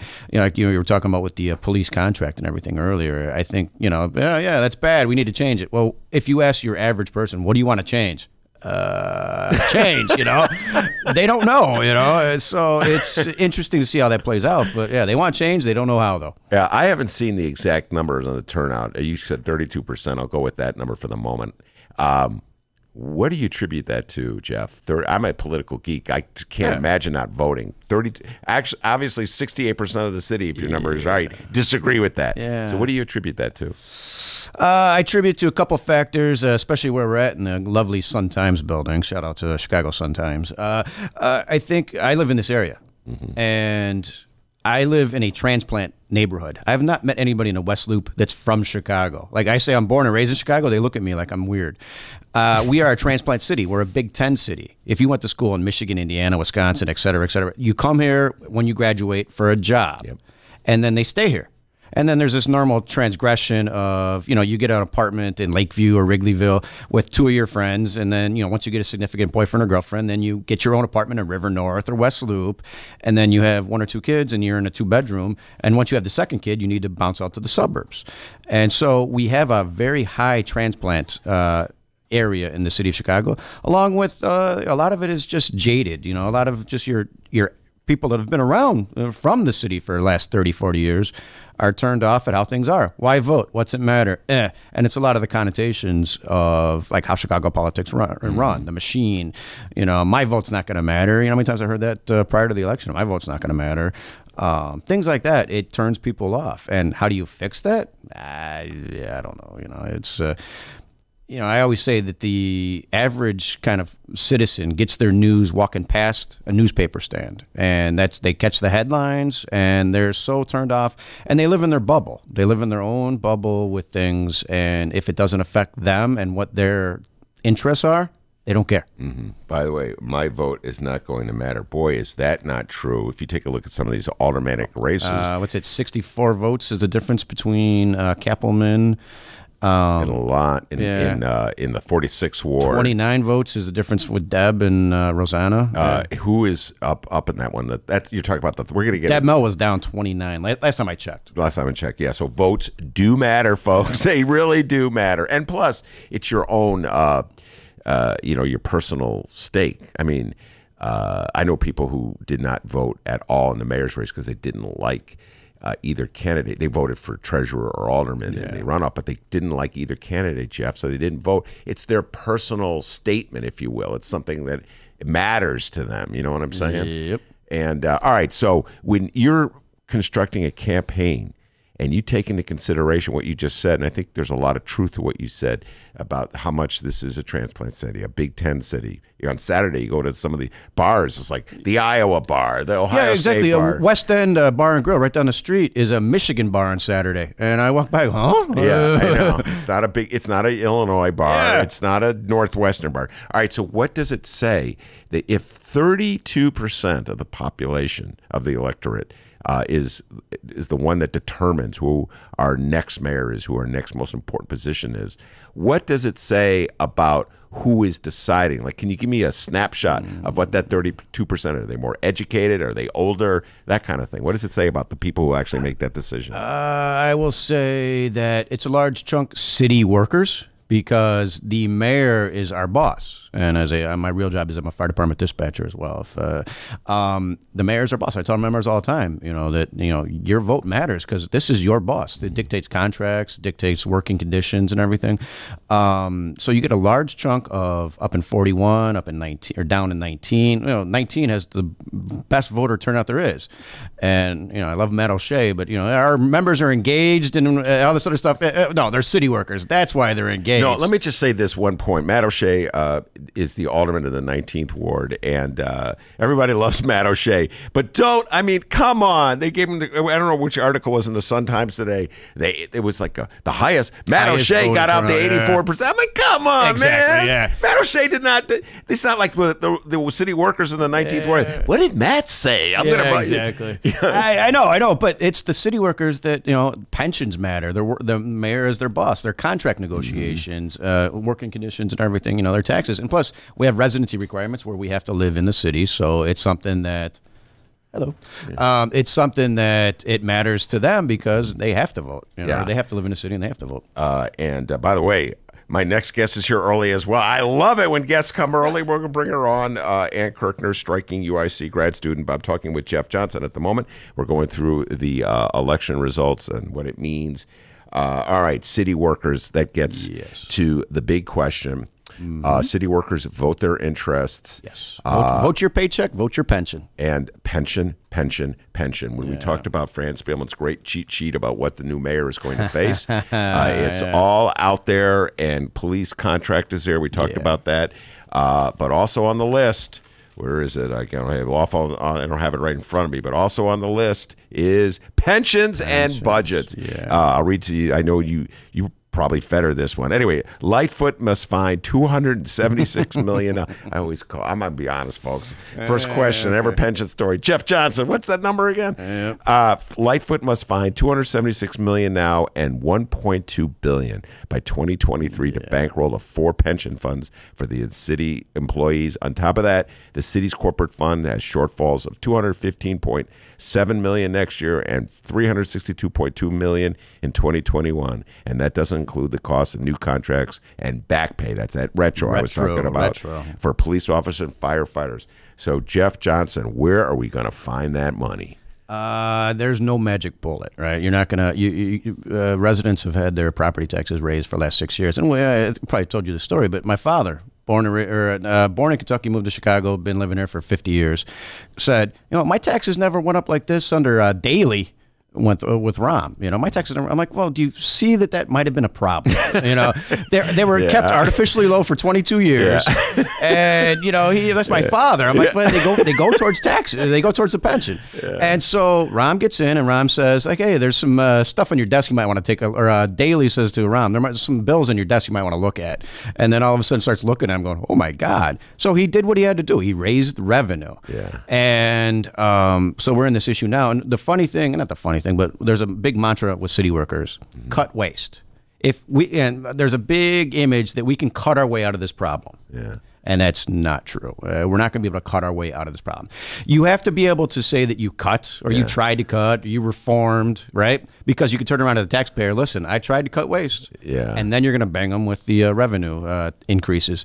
There's no magic bullet. It's going to be a hodgepodge of about 18 different things, just raise a nickel here, do this, do that, and with marijuana and gaming and everything, it's an angle to go. And I'm more optimistic now. I've been talking to some people recently about the Chicago casino.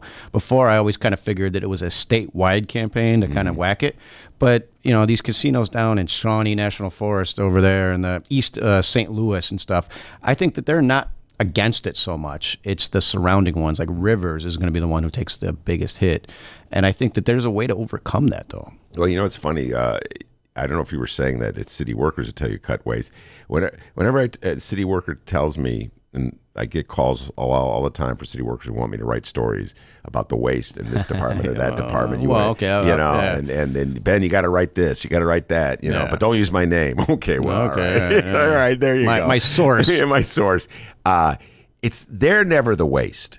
So the city worker that will call me about they're not. It's this guy Bruno. Oh my God, he's connected, and his uncle is this guy. So nobody wants to get their jobs. Yeah. Nobody wants to get their jobs cut. And there's some stat. I think it's like 83% of the budget is my salary and my pension and healthcare. It's 83% of the budget's me.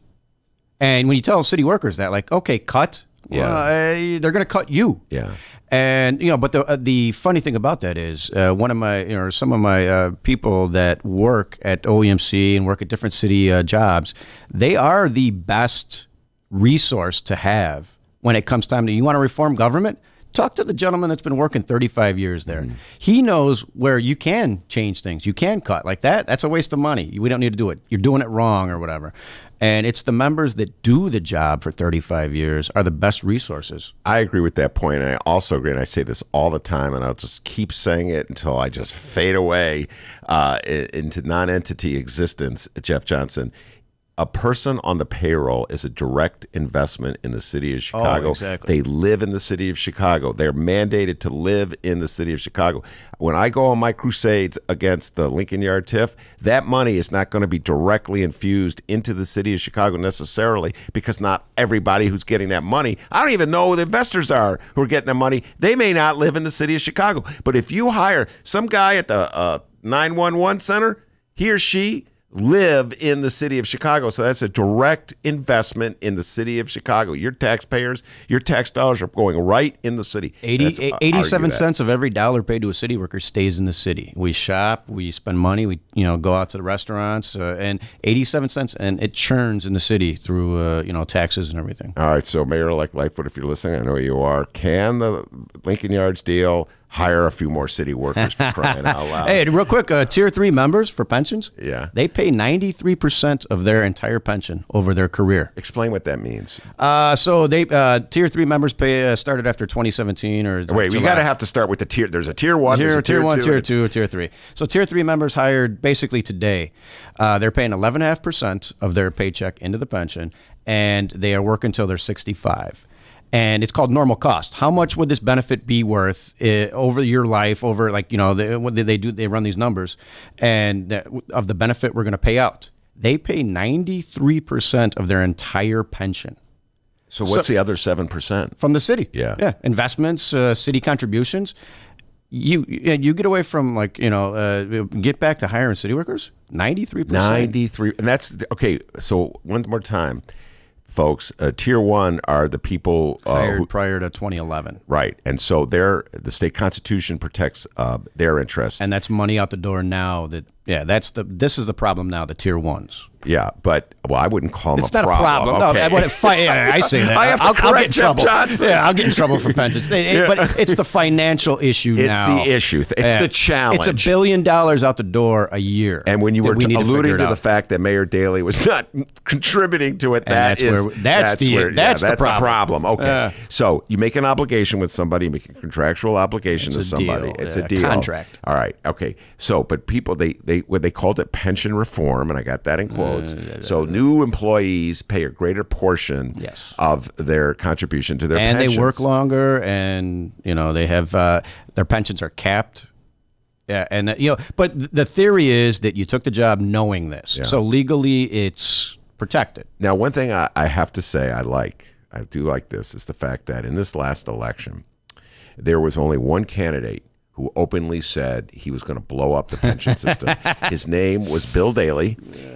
He did not make the runoff. The two candidates who made the runoff both said they supported pension obligations. They believed in those contracts, and they're going to honor those contracts. So they were swimming against the tide of the Chicago Tribune editorial board, corporate Chicago, et cetera, et cetera. So I have to believe that Mayor-elect Lightfoot is not going to backtrack on that, if only because she doesn't want the unnecessary fight. Yeah, exactly. No, and Miss Lightfoot has said pensions are a promise, and she did an event down in 19 with Matt O'Shea when she just all she had to say was pensions are a promise. People were clapping. All right, we're good. Let's go. And so it's just a matter of, like I said, that the $1 billion out the door now. You have to find ways to pay for it. Yeah, no, you're going to have to find ways. Now, here's an interesting thing. On the 47th Ward, Matt Martin, who'll be on the show next week, by the way, was victorious in the runoff, got 62, almost 63% of the vote against Michael Negron, Mayor Rahm's guy. And Martin called for, which is pretty striking for an aldermanic candidate, he called for exploration, at least, into a income tax on the highest earners, a city income tax in the city of Chicago. Negron hit him with everything he had on that one, and Jeff Johnson. It didn't stick. It didn't stick. 63% of the voters in the 47th Ward, which is an upscale ward. So some of those people are going to be hit. I presume the people that are going to get hit were the 37% of the vote that went for Negron. But what do you think about that as a potential? Well, the Fighting 47, right? No, I don't think it was Fighting 47 or Ed. It was under Paul Rosenfeld, the committeeman now. No. Fighting 47. Yeah, he stole that line from Ed Kelly. They were the Fighting 47 under Ed Kelly. And I've talked to Matt a couple times on pensions, and he's extremely interested in it, and he wants to find ways. Like, he asks good questions, and he's engaged in it. And I think that's the problem you're going to have is with the governor introducing over 250,000 income that there's going to be a higher tax. Well, where's that 250 going to come from? Or the majority of it's the 606 code, and you're going to have city residents getting tagged. You're talking about the really wealthy areas Yes. of the city of Chicago. Yeah. And it's a large chunk of that revenue, and it's going to go down to Springfield, and then you're going to turn around and raise another tax on them. And that's where, unless they work out a deal where the money gets prorated per se, hey, the city of Chicago is generating more of that. We need more of this state revenue than Peru. Yeah, well, I would say an absolutely essential, if you're going to impose income tax in the city, and if you're going to raise the state income tax, which is on the wealthiest people, which is what Governor Pritzker is proposing. If you're going to do those two things, you have to link it to property tax cuts. You cannot continue to rely on the property. You have to give people some benefit. The property taxes, they go so much towards pensions. As long as you can make sure that if you're taking away from the property taxes that are going to the police and fire funds, you have to be able to make sure that those the money's met as well as raised. Well, that's the whole point. It's a progressive tax. You're moving away from regressivity to progressivity. So you're essentially saying we need to raise, let's say, $1 million. I'm just throwing that out. But what we're going to do is wealthier people are going to make a greater contribution to the $1 million, and we can cut Dennis's contribution and Ben's contribution and Ann Kirkner's contribution, so that striking UIC graduate students are paying a lower rate than, let's say, J.B. Pritzker. And I think that, too, when you do it, there needs to be some honesty with the taxpayers, and that's what I think Mayor-elect Lightfoot can do. Is you have to be honest. And I was at a event for Lori, and it was a upscale event. I was the only government worker there, and somebody I'll say snobbily, but raised their hand and was like, "What are you going to do about those pensions?" And I'm the only city worker in there, and I was, what? My ears perked up. Yeah. What's she going to say to this crowd? Right. Like I said, it was a high-end crowd. Yeah. And she hit the nail on the head. She goes, and you might not want to hear this, but pensions are a promise. My head's raising up. What? And you might not, that once they're hired to a contract, and the benefits are promised. And she said, you might not want to hear this either, but we need to raise revenue for these pensions. And I was looking around the crowd a little bit. 60% of the crowd was kind of nodding their head, like, "Oh, okay, I get it," And the other 40%, humbug, humbug, yeah. And but you have to be honest with the taxpayers, and don't raise a tax and say it's for the kids, or don't raise taxes, it's for their health, as we saw how that played out under, for sugar tax. You're right. Yeah. Be honest. Hey, you might not want to hear this, but we need to raise revenue, and it's spread it out. Don't have the regressive taxes that hurt people and everything, and. I think the public will be able to swallow that. All right. Too bad Jeff Johnson and I are calling the shots at City Hall. We'd have this thing fixed in a day. All right. That's Jeff Johnson. I'm Ben Joravsky. Ann Kirkner is in the studio as well. We're going to bring her on, talk about the striking students at UIC. Very important issue. Come on, folks. We have to have a livable city. People have to make a decent wage. We'll talk about all that. But before I do that, I'm also going to ask Jeff a little bit about the city council's makeup. So we're going to have all that discussion when we return.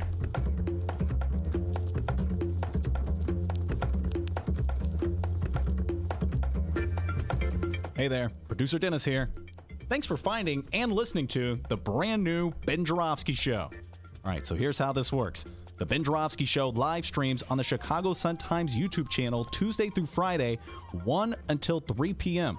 Once the show is over, you can listen to the replay on our YouTube channel, or we throw it online for you to download by 4 p.m.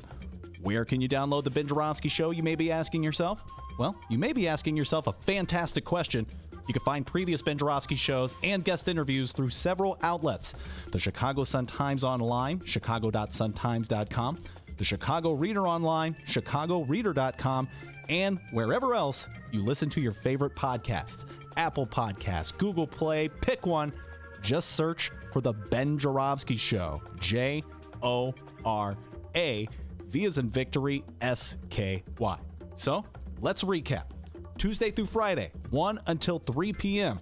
Live streamed on the Chicago Sun-Times YouTube channel and downloadable by 4 at chicago.suntimes.com, chicagoreader.com, and wherever else you listen to your favorite podcast. Yes, the Ben Joravsky Show is back. We're live and downloaded. Tell your friends and enjoy the rest of the show.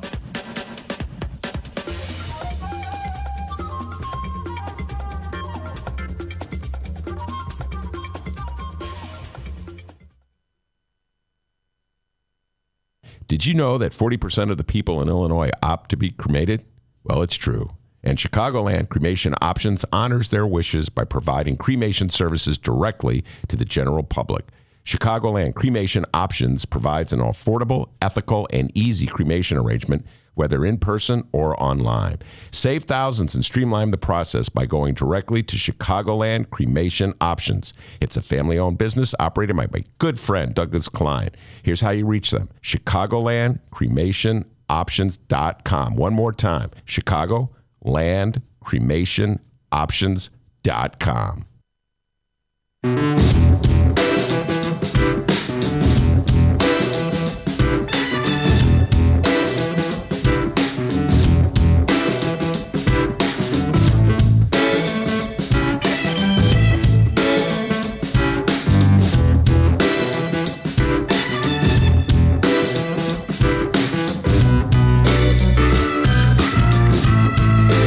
Welcome back to the Ben Joravsky Show, live from the Chicago Sun-Times. All right, yes, indeed, we are live from the Sun-Times. Excuse me, Jeff Johnson in the studio, Ann Kirkner in the studio as well. Sun-Times, D, I have to say this. I bumped into Chris Fusco, editor or of the Shun-Times, like you just said. Did I say Sun-Times? Shun-Times? Sun-Times!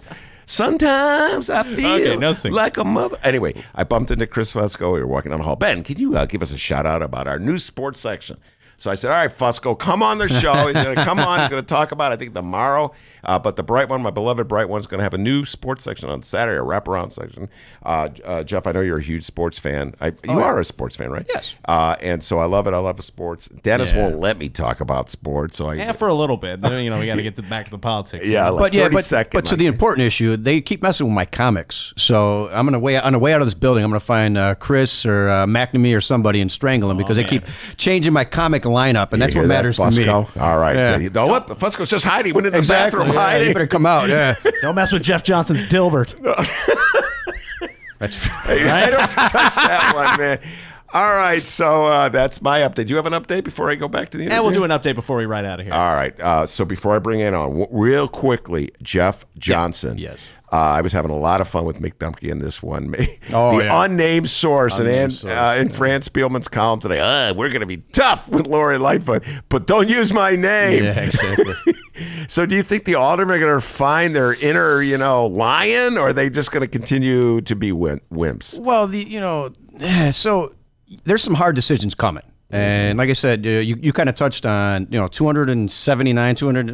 280 million for the police and fire pension fund. You're going to have to raise the revenue. Like I said, it's going to be a very short honeymoon. Sworn in May 21st.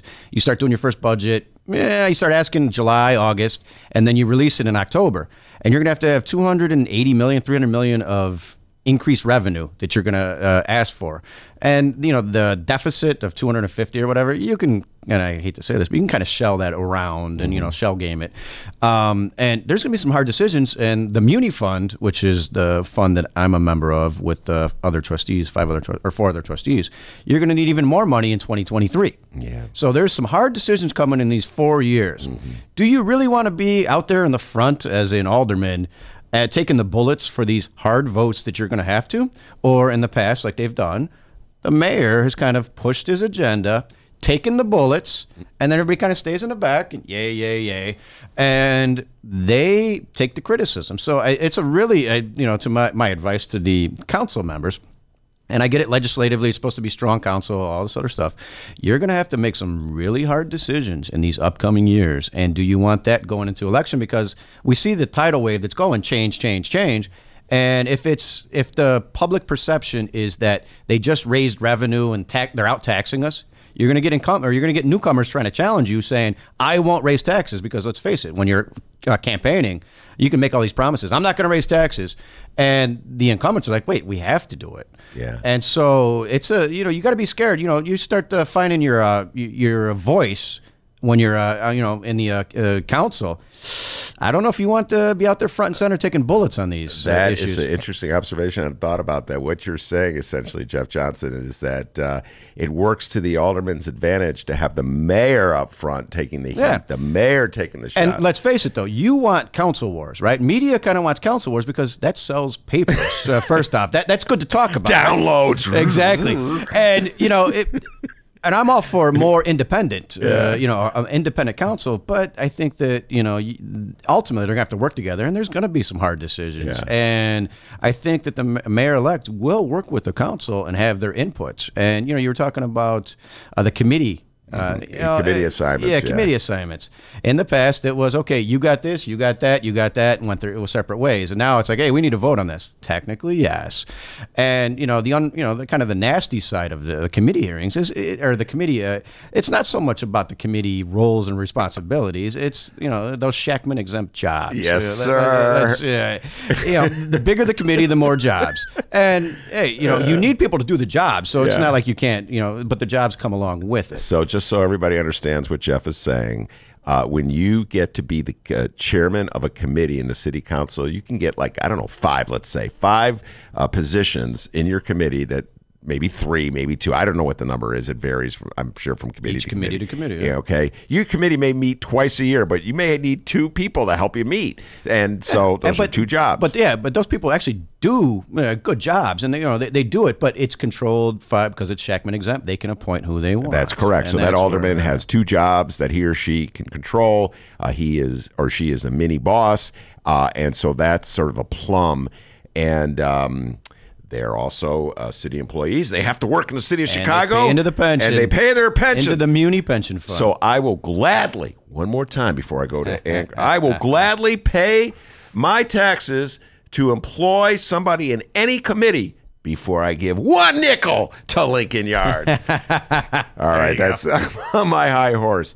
Ann Kirkner's been sitting very patiently listening to Jeff and myself. All right, so welcome to the show, Ann Kirkner. Thank you for being here. Yeah, hello. Thanks for having me. All right, now last week we had a striking member of the Chicago Symphony Orchestra on the show, and I'd like to think our show is welcoming people.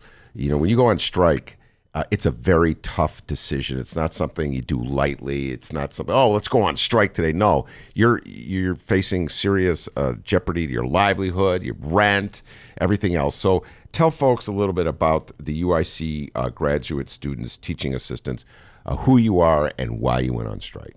Yeah, definitely. And that's a great point. I think it's definitely not something we entered into lightly because we're the graduate employees organization. We represent nearly 1,600 graduate workers at UIC. And half of our members are international students. And so they are even more precarious because their visa status is tied to their employment. We're legally protected from, being fired or anything like that, but it's still a big risk for everybody involved, but particularly for them. So we teach a lot of the classes at UIC. We teach hundreds of classes, in fact. We interact with hundreds and thousands of students every semester. We grade papers. We teach discussion sections from the big, lecture classes that they have. A lot of us are graduate assistants too. And so they work, like doing more office work in departments. I'm thinking about my own department, which is criminology, and we have a graduate assistant there, and she basically makes everything run in the department. She schedules things. She is just a wealth of knowledge for people. So we're really, really vital labor for the university. And so, generally speaking, how much does a graduate assistant, what's your exact title? Graduate employees, that's what you're called? We're graduate employees, yeah. So there's some of us are teaching assistants and some of us are graduate assistants. Gotcha. Okay, so we'll just say graduate employees, just to lump you all together. Yeah. How much does a graduate employee generally make a year? Yeah, so it varies depending on the person and the department, but the minimum salary is $18,000, and that's over a 9-month period. $9 an hour? Basically? Yeah. Well, it's a bit tricky. So we're appointed at 50% appointments, right? So we're not teaching and doing everything for 40 hours a week, technically. Mm-hmm. Some of us go above that appointment percentage. Like, for example, I have like a 67% appointment. And that's like kind of typical. Although half of our members, and actually maybe a little bit more than half, do make that minimum salary of $18,000. And that's not even the worst part. I mean, that's really hard to live on, right? We're not guaranteed summer employment. If you're an international graduate employee, you can't actually work off campus because your visa is tied to your employer. Yeah. So they have to make that stretch for 12 months. And a lot of us do. So you have to make $18,000 stretch. Here's $18,000. Go live. Yeah.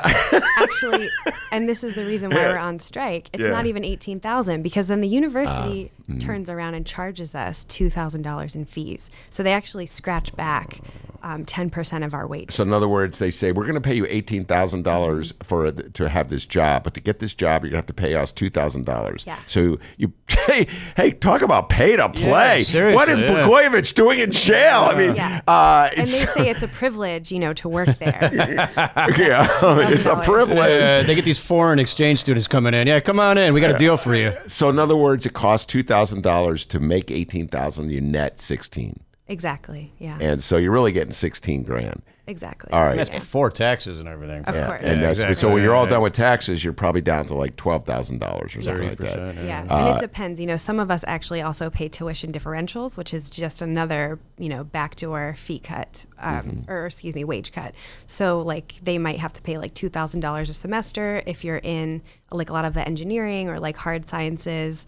I think even sometimes like the public administration charges a tuition differential. So that's just more money out of your pocket. This sounds like the kind of scam that's been going on with big college sports. Follow me in this one. And where the football team, they're not allowed to get a salary. Even they play in the football team, a high-profile football team brings tens of millions of dollars into a university. Yeah. Tens of millions. I'm lowballing like you, Alabama football judge. You all know how much money it brings in, but at least the football player, they don't get a salary, but their tuition is paid, their living expenses are paid, they get to eat for free at pretty well if it's a big program. Do they pay your living? Do they pay your food bill? Do they give you free food, Ann? They do at the recently opened food pantry that UIC had to open, I think, within the past 3 or 4 years since I've been here. I know it's a new addition, which to me is an indication that they're admitting that they know that most of their workers live in poverty, especially most of their graduate workers. It's also for their undergrads. Undergrads are charged a lot of fees as well, and they're working usually to pay for school or to pay for part of school if they can. So yeah, I mean. So there's a food pantry where like you can go get a can of peas. Yeah, or exactly. Here's a soup kitchen. Yeah. So, but it's not even like a cafeteria. So it's not like 5 billion years ago when I went to college. You go to the cafeteria and you go down the tray and you put food on the tray. You don't even have that? Well, they have cafeterias, but for the people who are struggling to make ends meet, there's a food pantry, and you have to fill out a lot of paperwork too. Wow, they make you fill out the paperwork? Yeah. There's probably more scrutiny for get that pantry than that developer's getting from Lincoln Yards. Sorry, Jeff, I didn't mean to go there. Oh, good. But now I'm curious, where did this change? Because it seems like, with the adjunct and all this other stuff, it seems like, because I know college tuition's been going up.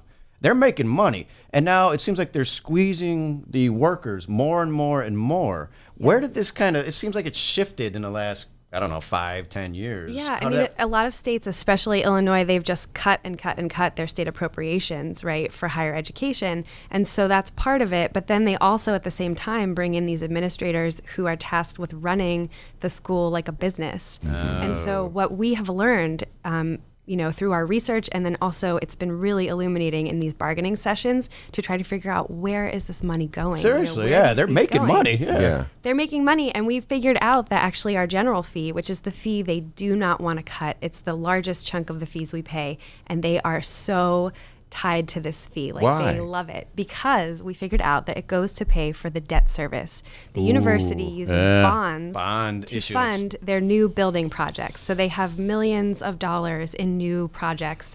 A lot of new buildings are going up on campus. There's one that's going to include a skating rink. Oh, nice. To try to make it more attractive to people to come in, right? But at the same time, they're freezing tuition for the undergrads, but they're also raising fees not only on us but on the undergrads to pay for all of these things. So essentially, the way they do it, they'll give you a bit of a pay hike to get to that. What you're asking? You're at 18 now, did you say? Yes. And so, what are you seeking? What are they offering you? Right. So they've offered us 11% over 3 years. We would like to see that closer to 20%.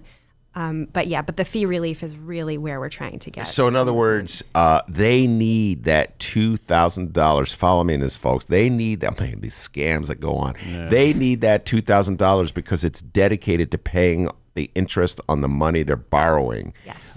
So your money is going straight to the people who lend the UIC or the University of Illinois the money to build the skating rink. Yeah, and it's not quite that straightforward. It is because of they use bonds, right? So they're like state bonds. So it's a bit more of a complicated transaction, but basically, yes. And this is something, I'm not even paraphrasing. This is exactly what the provost said to us, is that money is for debt service. And apparently, we all voted on these fees at the Graduate Student Council, but that's not the union. The union is the only entity that has the legal authority to bargain. Wait, time out. We voted. Who's the we in that sentence? So they have a Graduate Student Council, which is the governing body of the graduate college. It's made up of graduate students, but it's really, not to knock anybody we have a really good Graduate Student Council, but they're more focused on things like, providing small research grants for people and telling you that the library has a new website or, just things like that. So they're not going to be like a union, a collective bargaining association that is going to stand up for a worker's right to get, their full pay as opposed to paying the guy to pay. Can you imagine that? You got to pay someone to work, so there's a different entity, is what I'm saying. Right, and they often will just sort of rush things through without explaining them really properly to the Graduate Student Council. So again, it's not a knock on those students who work really hard and are dedicated to that organization, but yeah, they're not the legal entity that's bargaining across the table with the university. And we want to be able to bargain on things like fees because it is a backdoor pay cut. And the university knows that. Yeah, I would say it's a front door pay cut. But all right, anyway, so so in your humble opinion, I'm asking you to be the fiduciary overseer for the University of Illinois. Much the way Jeff Johnson gets these questions all the time. People go, well, if you want the pensions, how are you going to pay for it? I just asked him how are you going to pay for it? Yeah, so I'm asking you, all right, you got to pay the money. You got to pay off the debt for the ice skating rink that you just alluded to. So, Ann, how would you raise the money to pay off the debt if you're not going to take it out of the paycheck of graduate workers? I think there are a couple places. So I would say, first of all, the state does need to appropriate more money for higher education. That absolutely needs to happen. But I am curious about why we have to pay fees when the chancellor continually gets, $100,000 bonuses, and the president of the university, they pay for things like a $1 million guest house that I hear is rarely used. And that's right off of Jackson, if I'm not mistaken. The guest house? Yeah. Jackson and Ashland? Ashland, one of those. Is that right? One of those beautiful houses owned by UIC? Yeah.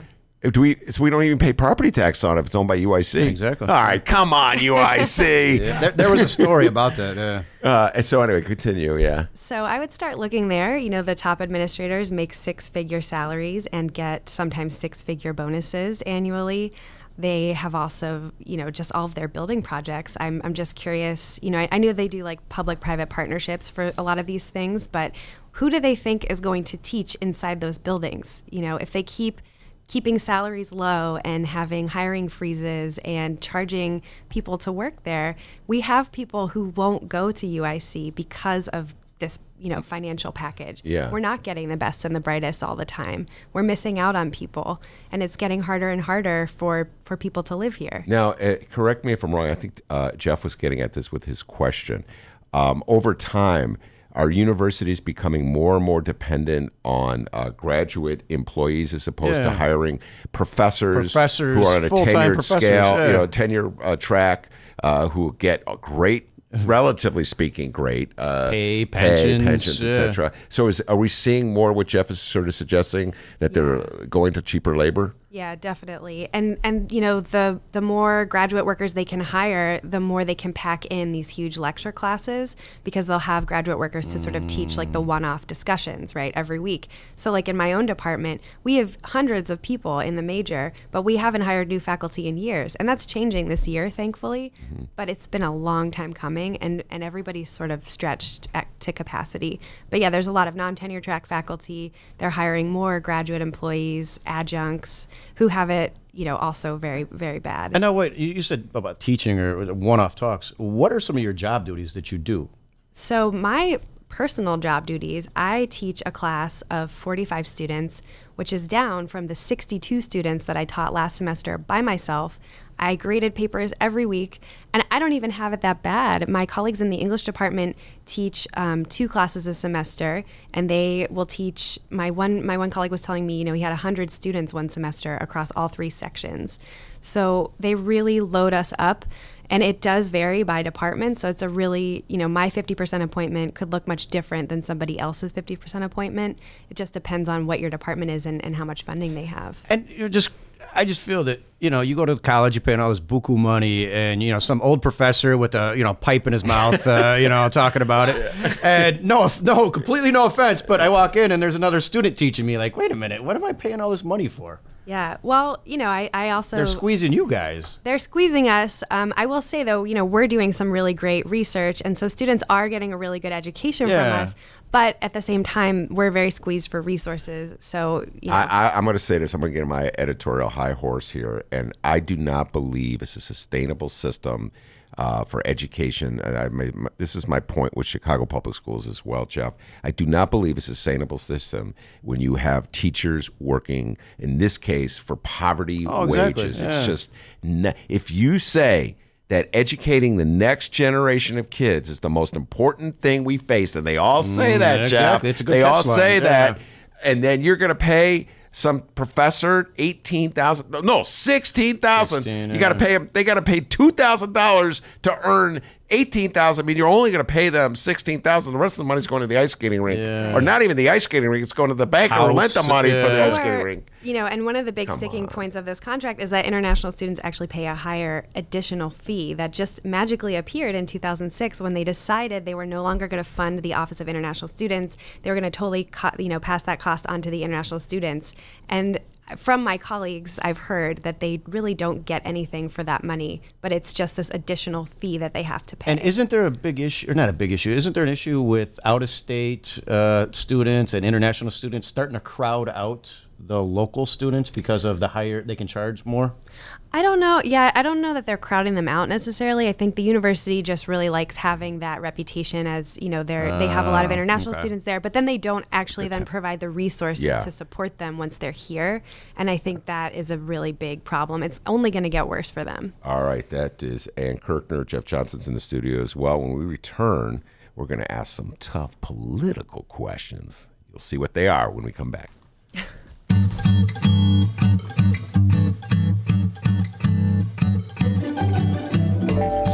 If you would like to advertise with the Ben Joravsky Show, and who wouldn't, contact Tracy Baim at publisher@chicagoreadercorp.com.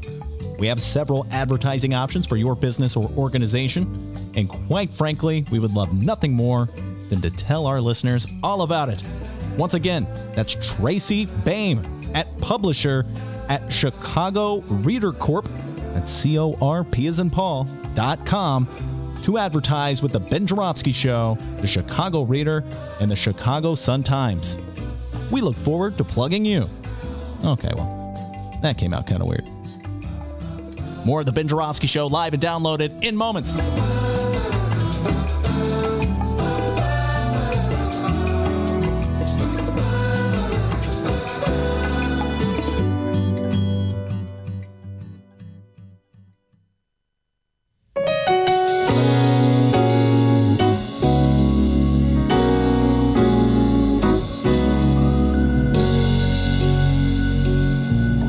Welcome back to the Ben Joravsky Show.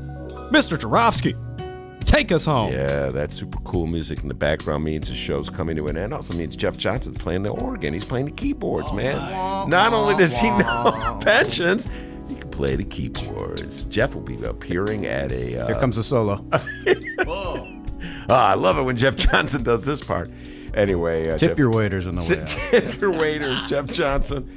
Mr. Pensions in the studio, and Ann Kirkner is giving us a great education about how the UIC is. I get the pun. Yeah. Oh, Ann Kirkner is giving us a great education about how UIC is really ripping off its graduates, student teaching assistants, graduate employees who are on strike.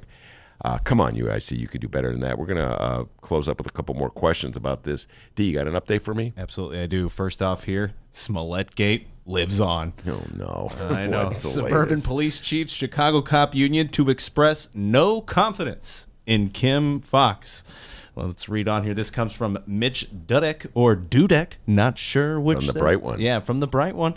Let's see here. It says here, the abrupt end of the Jussie Smollett prosecution was the straw that broke the camel's back for a group of suburban police chiefs set to gather Thursday afternoon with members of the Chicago Fraternal Order of Police to announce a, quote, no confidence vote in the leadership of Cook County State's Attorney Kim Foxx. All right, man, everybody's piling on Kim Foxx on this one. Yeah, she shouldn't have taken the phone call, maybe, or maybe take the phone call but not call Eddie Johnson. I would have I would have liked to have seen this outrage from all these police officials back in the day when it was the Mayor Daley's nephew's case was not being investigated. Everybody remember that one? There was a fight on Rush Street. That was a cool little voice you were doing there.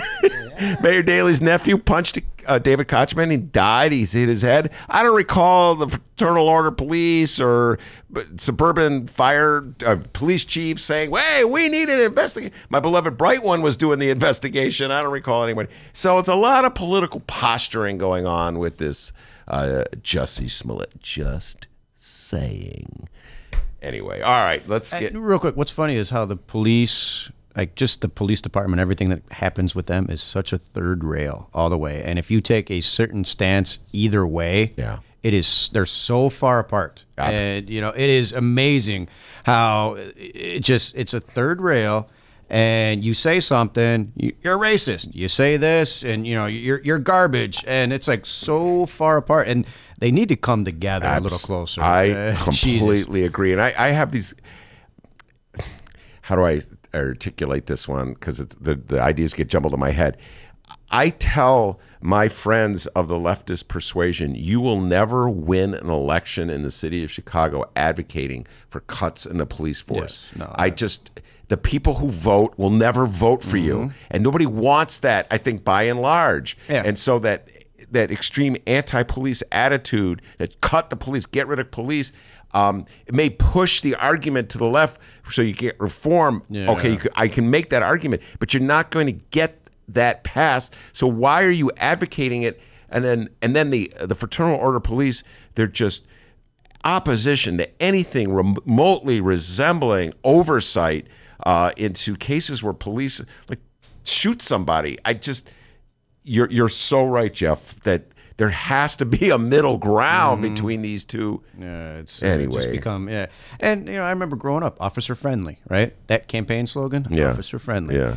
And now how it's shifted so much that, you know, it's such a third rail topic. Well, you know, as an old coach, and I coached for many years, a lot of the kids I coached are police officers, and they so I knew them when they were kids. They were good kids.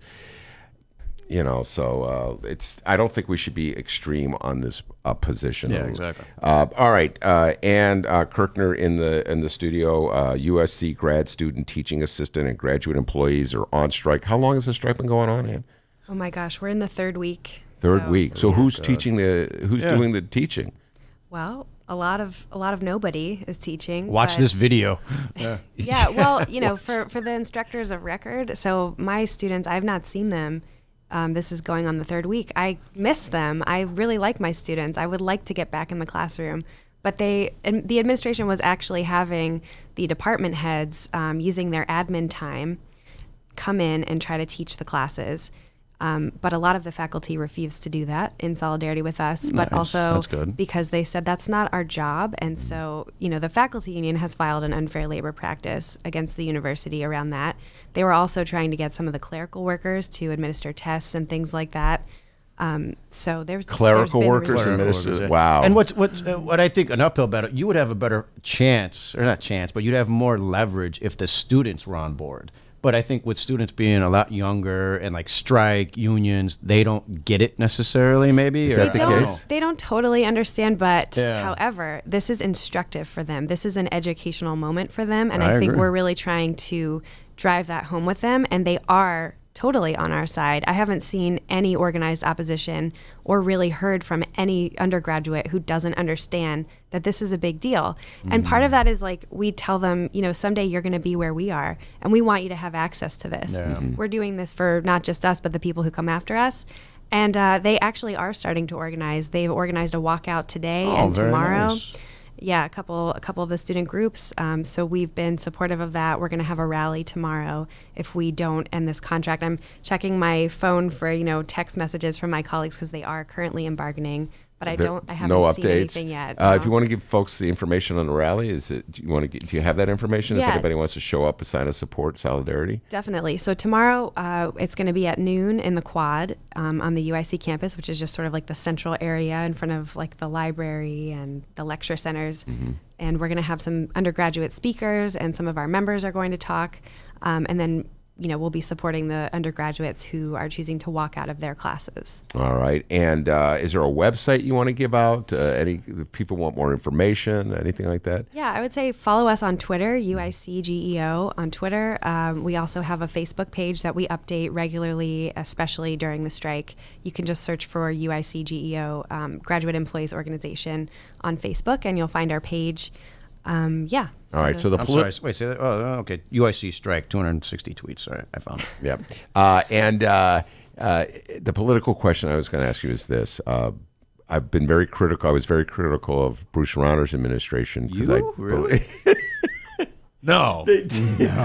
Among other things, they did not, in my opinion, appropriately fund higher education in the state of Illinois. And I think Jeff was onto a point there that our universities suffered during the Rauner years. And I'm hoping that would change with J.B. Pritzker as governor. Have you seen any indication that the fact that we have a new governor who has been supportive of public education, at least in his rhetoric, have you seen any sign of change from the university that you're negotiating with that reflects a new philosophy in the State House? Well, first I want to go back and say two things about Rauner. The worst thing he did for us was the Janus case.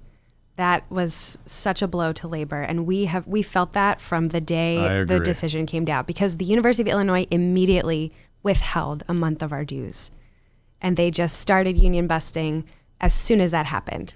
The second thing that Rauner did with the budget crisis, I want to say that UIC actually, yes, they felt the impact of not getting that appropriation, but they only use, it's only about it's less than 20% of their budget, the state appropriation. And so during the budget crisis, they actually offered us similar raises to what they're offering us now, which is why we know that they can afford to do more, because what they offered us during the budget crisis was very similar to where we are right now with the wages in bargaining, and we know that they, slightly dipped into their millions of dollars of reserves. So I just want to put that out there. The second thing, to answer your question, is no, we haven't seen any movement from Pritzker. My co-president and I, Jeff Shirkey, wrote an open letter to the governor, and we did not hear anything back from him, even though it was I think ABC 7 or something picked it up. So that's interesting that, he claims to be very supportive of higher education, but we have not heard anything from Governor Pritzker or his people, and he ultimately oversees the Board of Trustees, which is the entity that we're bargaining with, right? Come on, JB. Got to do better than that. Exactly. That's why people elected you. All right. Now, wait. I just cannot let this die. Withholding dues. All right, folks. Everybody knows I went on and on about Janus. Janus, just for some of our newer listeners, was the Supreme Court case when the Supreme Court ruled that workers have a First Amendment right. I'm not making this up. They have a First Amendment right not to pay union dues or union fees, even if a union does not have a First Amendment right not to represent them. So the union's got to represent them, but they don't have to pay for the representation. How that works, I don't know. But anyway, are you telling me after the Supremes ruled in favor of Rauner in that one after Trump got to put his new guy on the court, Gorsuch? So are you telling me that immediately the University of Illinois, what did they do? Did you say they withheld your dues? They withheld the dues because they are the ones who take it out of payroll. So they claimed that it was, a problem with paperwork because they weren't sure about, who all of our card side members were, even though we had done the work, several days beforehand to get them all of that information. Okay, so they had the computer technology and the capability to withhold your dues, not to take the dues out. Did they also withhold those fees that they were making you pay? Somehow they always figure out how to charge the fees. Isn't that interesting? Yeah, that goes through. Yeah. Hey, Janice, why don't you stand up for the rights of graduate school workers? Don't they have a First Amendment right not to have to pay that fee? Well, but I want to let you know that because we organized with several other campus unions, we organized a March on the Boss over the summer. We also filed, a grievance around that basically, and we won. We had to, get our lawyers on it, but they did have to pay us back that money. So in other words, so now they're withholding your fees and paying them to the union. Is that correct? Is that now? Has it been changed? Yes, yeah. Okay, we straightened all of that out, but it was not. It was an uphill battle, and luckily we were in a position where we were able to wage that fight. But if we weren't, they would have just busted our union basically. Well, I think that's what they were trying to do. Yes. All right, Ann Kirkner, I want to thank you so much for coming on the show. And one more time, give that information out if people want to get in touch and follow this strike and lend support. What is the information that you gave? So you can follow us on Twitter, which is UICGEO. And then you can look for us on Facebook, UIC Graduate Employees Organization. You'll find our page. We post regularly, almost hourly at this point. So, yeah, keep watching. Right. Very good. And Jeff Johnson's always a blast having you on. The man is a political geek, if there ever was one. It's like watching Michelangelo work, listening to you. Whoa, I'll take that Nice, one. nice. Michelangelo work. Our first guest, I like that. I'm going to call myself Benny Mike. Oh, please don't. Please don't. First guest, Mick Dumke from ProPublica. And, of course, the man, the myth, the legend, behind the boards, the pride and joy of Alton, Illinois. The ladies all love him for his body and his mind. Alton? Yes, He's sir. from Alton. Yeah, he's 618 downstate. Okay. Jock, Hey, it's awesome. Jock, yeah, San don't Diego make hat. fun of him. Yeah, I know. The San Diego hat. Pat Quinn was giving him a hard time yesterday. Give yourself a raise, Dr. D. Take it out of petty cash. See you tomorrow, everybody. And hey, remember, you can download previous Ben Joravsky shows at chicagoreader.com, chicago.suntimes.com. You can find us wherever you download your favorite podcasts, Apple Podcasts, Google Play. I think we're on Stitcher. Subscribe. You okay, Ben? Okay. Subscribe, all that. And remember, like the Ben Joravsky Show on Facebook. We are almost to 1,000 likes. And when we hit 1,000 likes, we'll have a caption contest.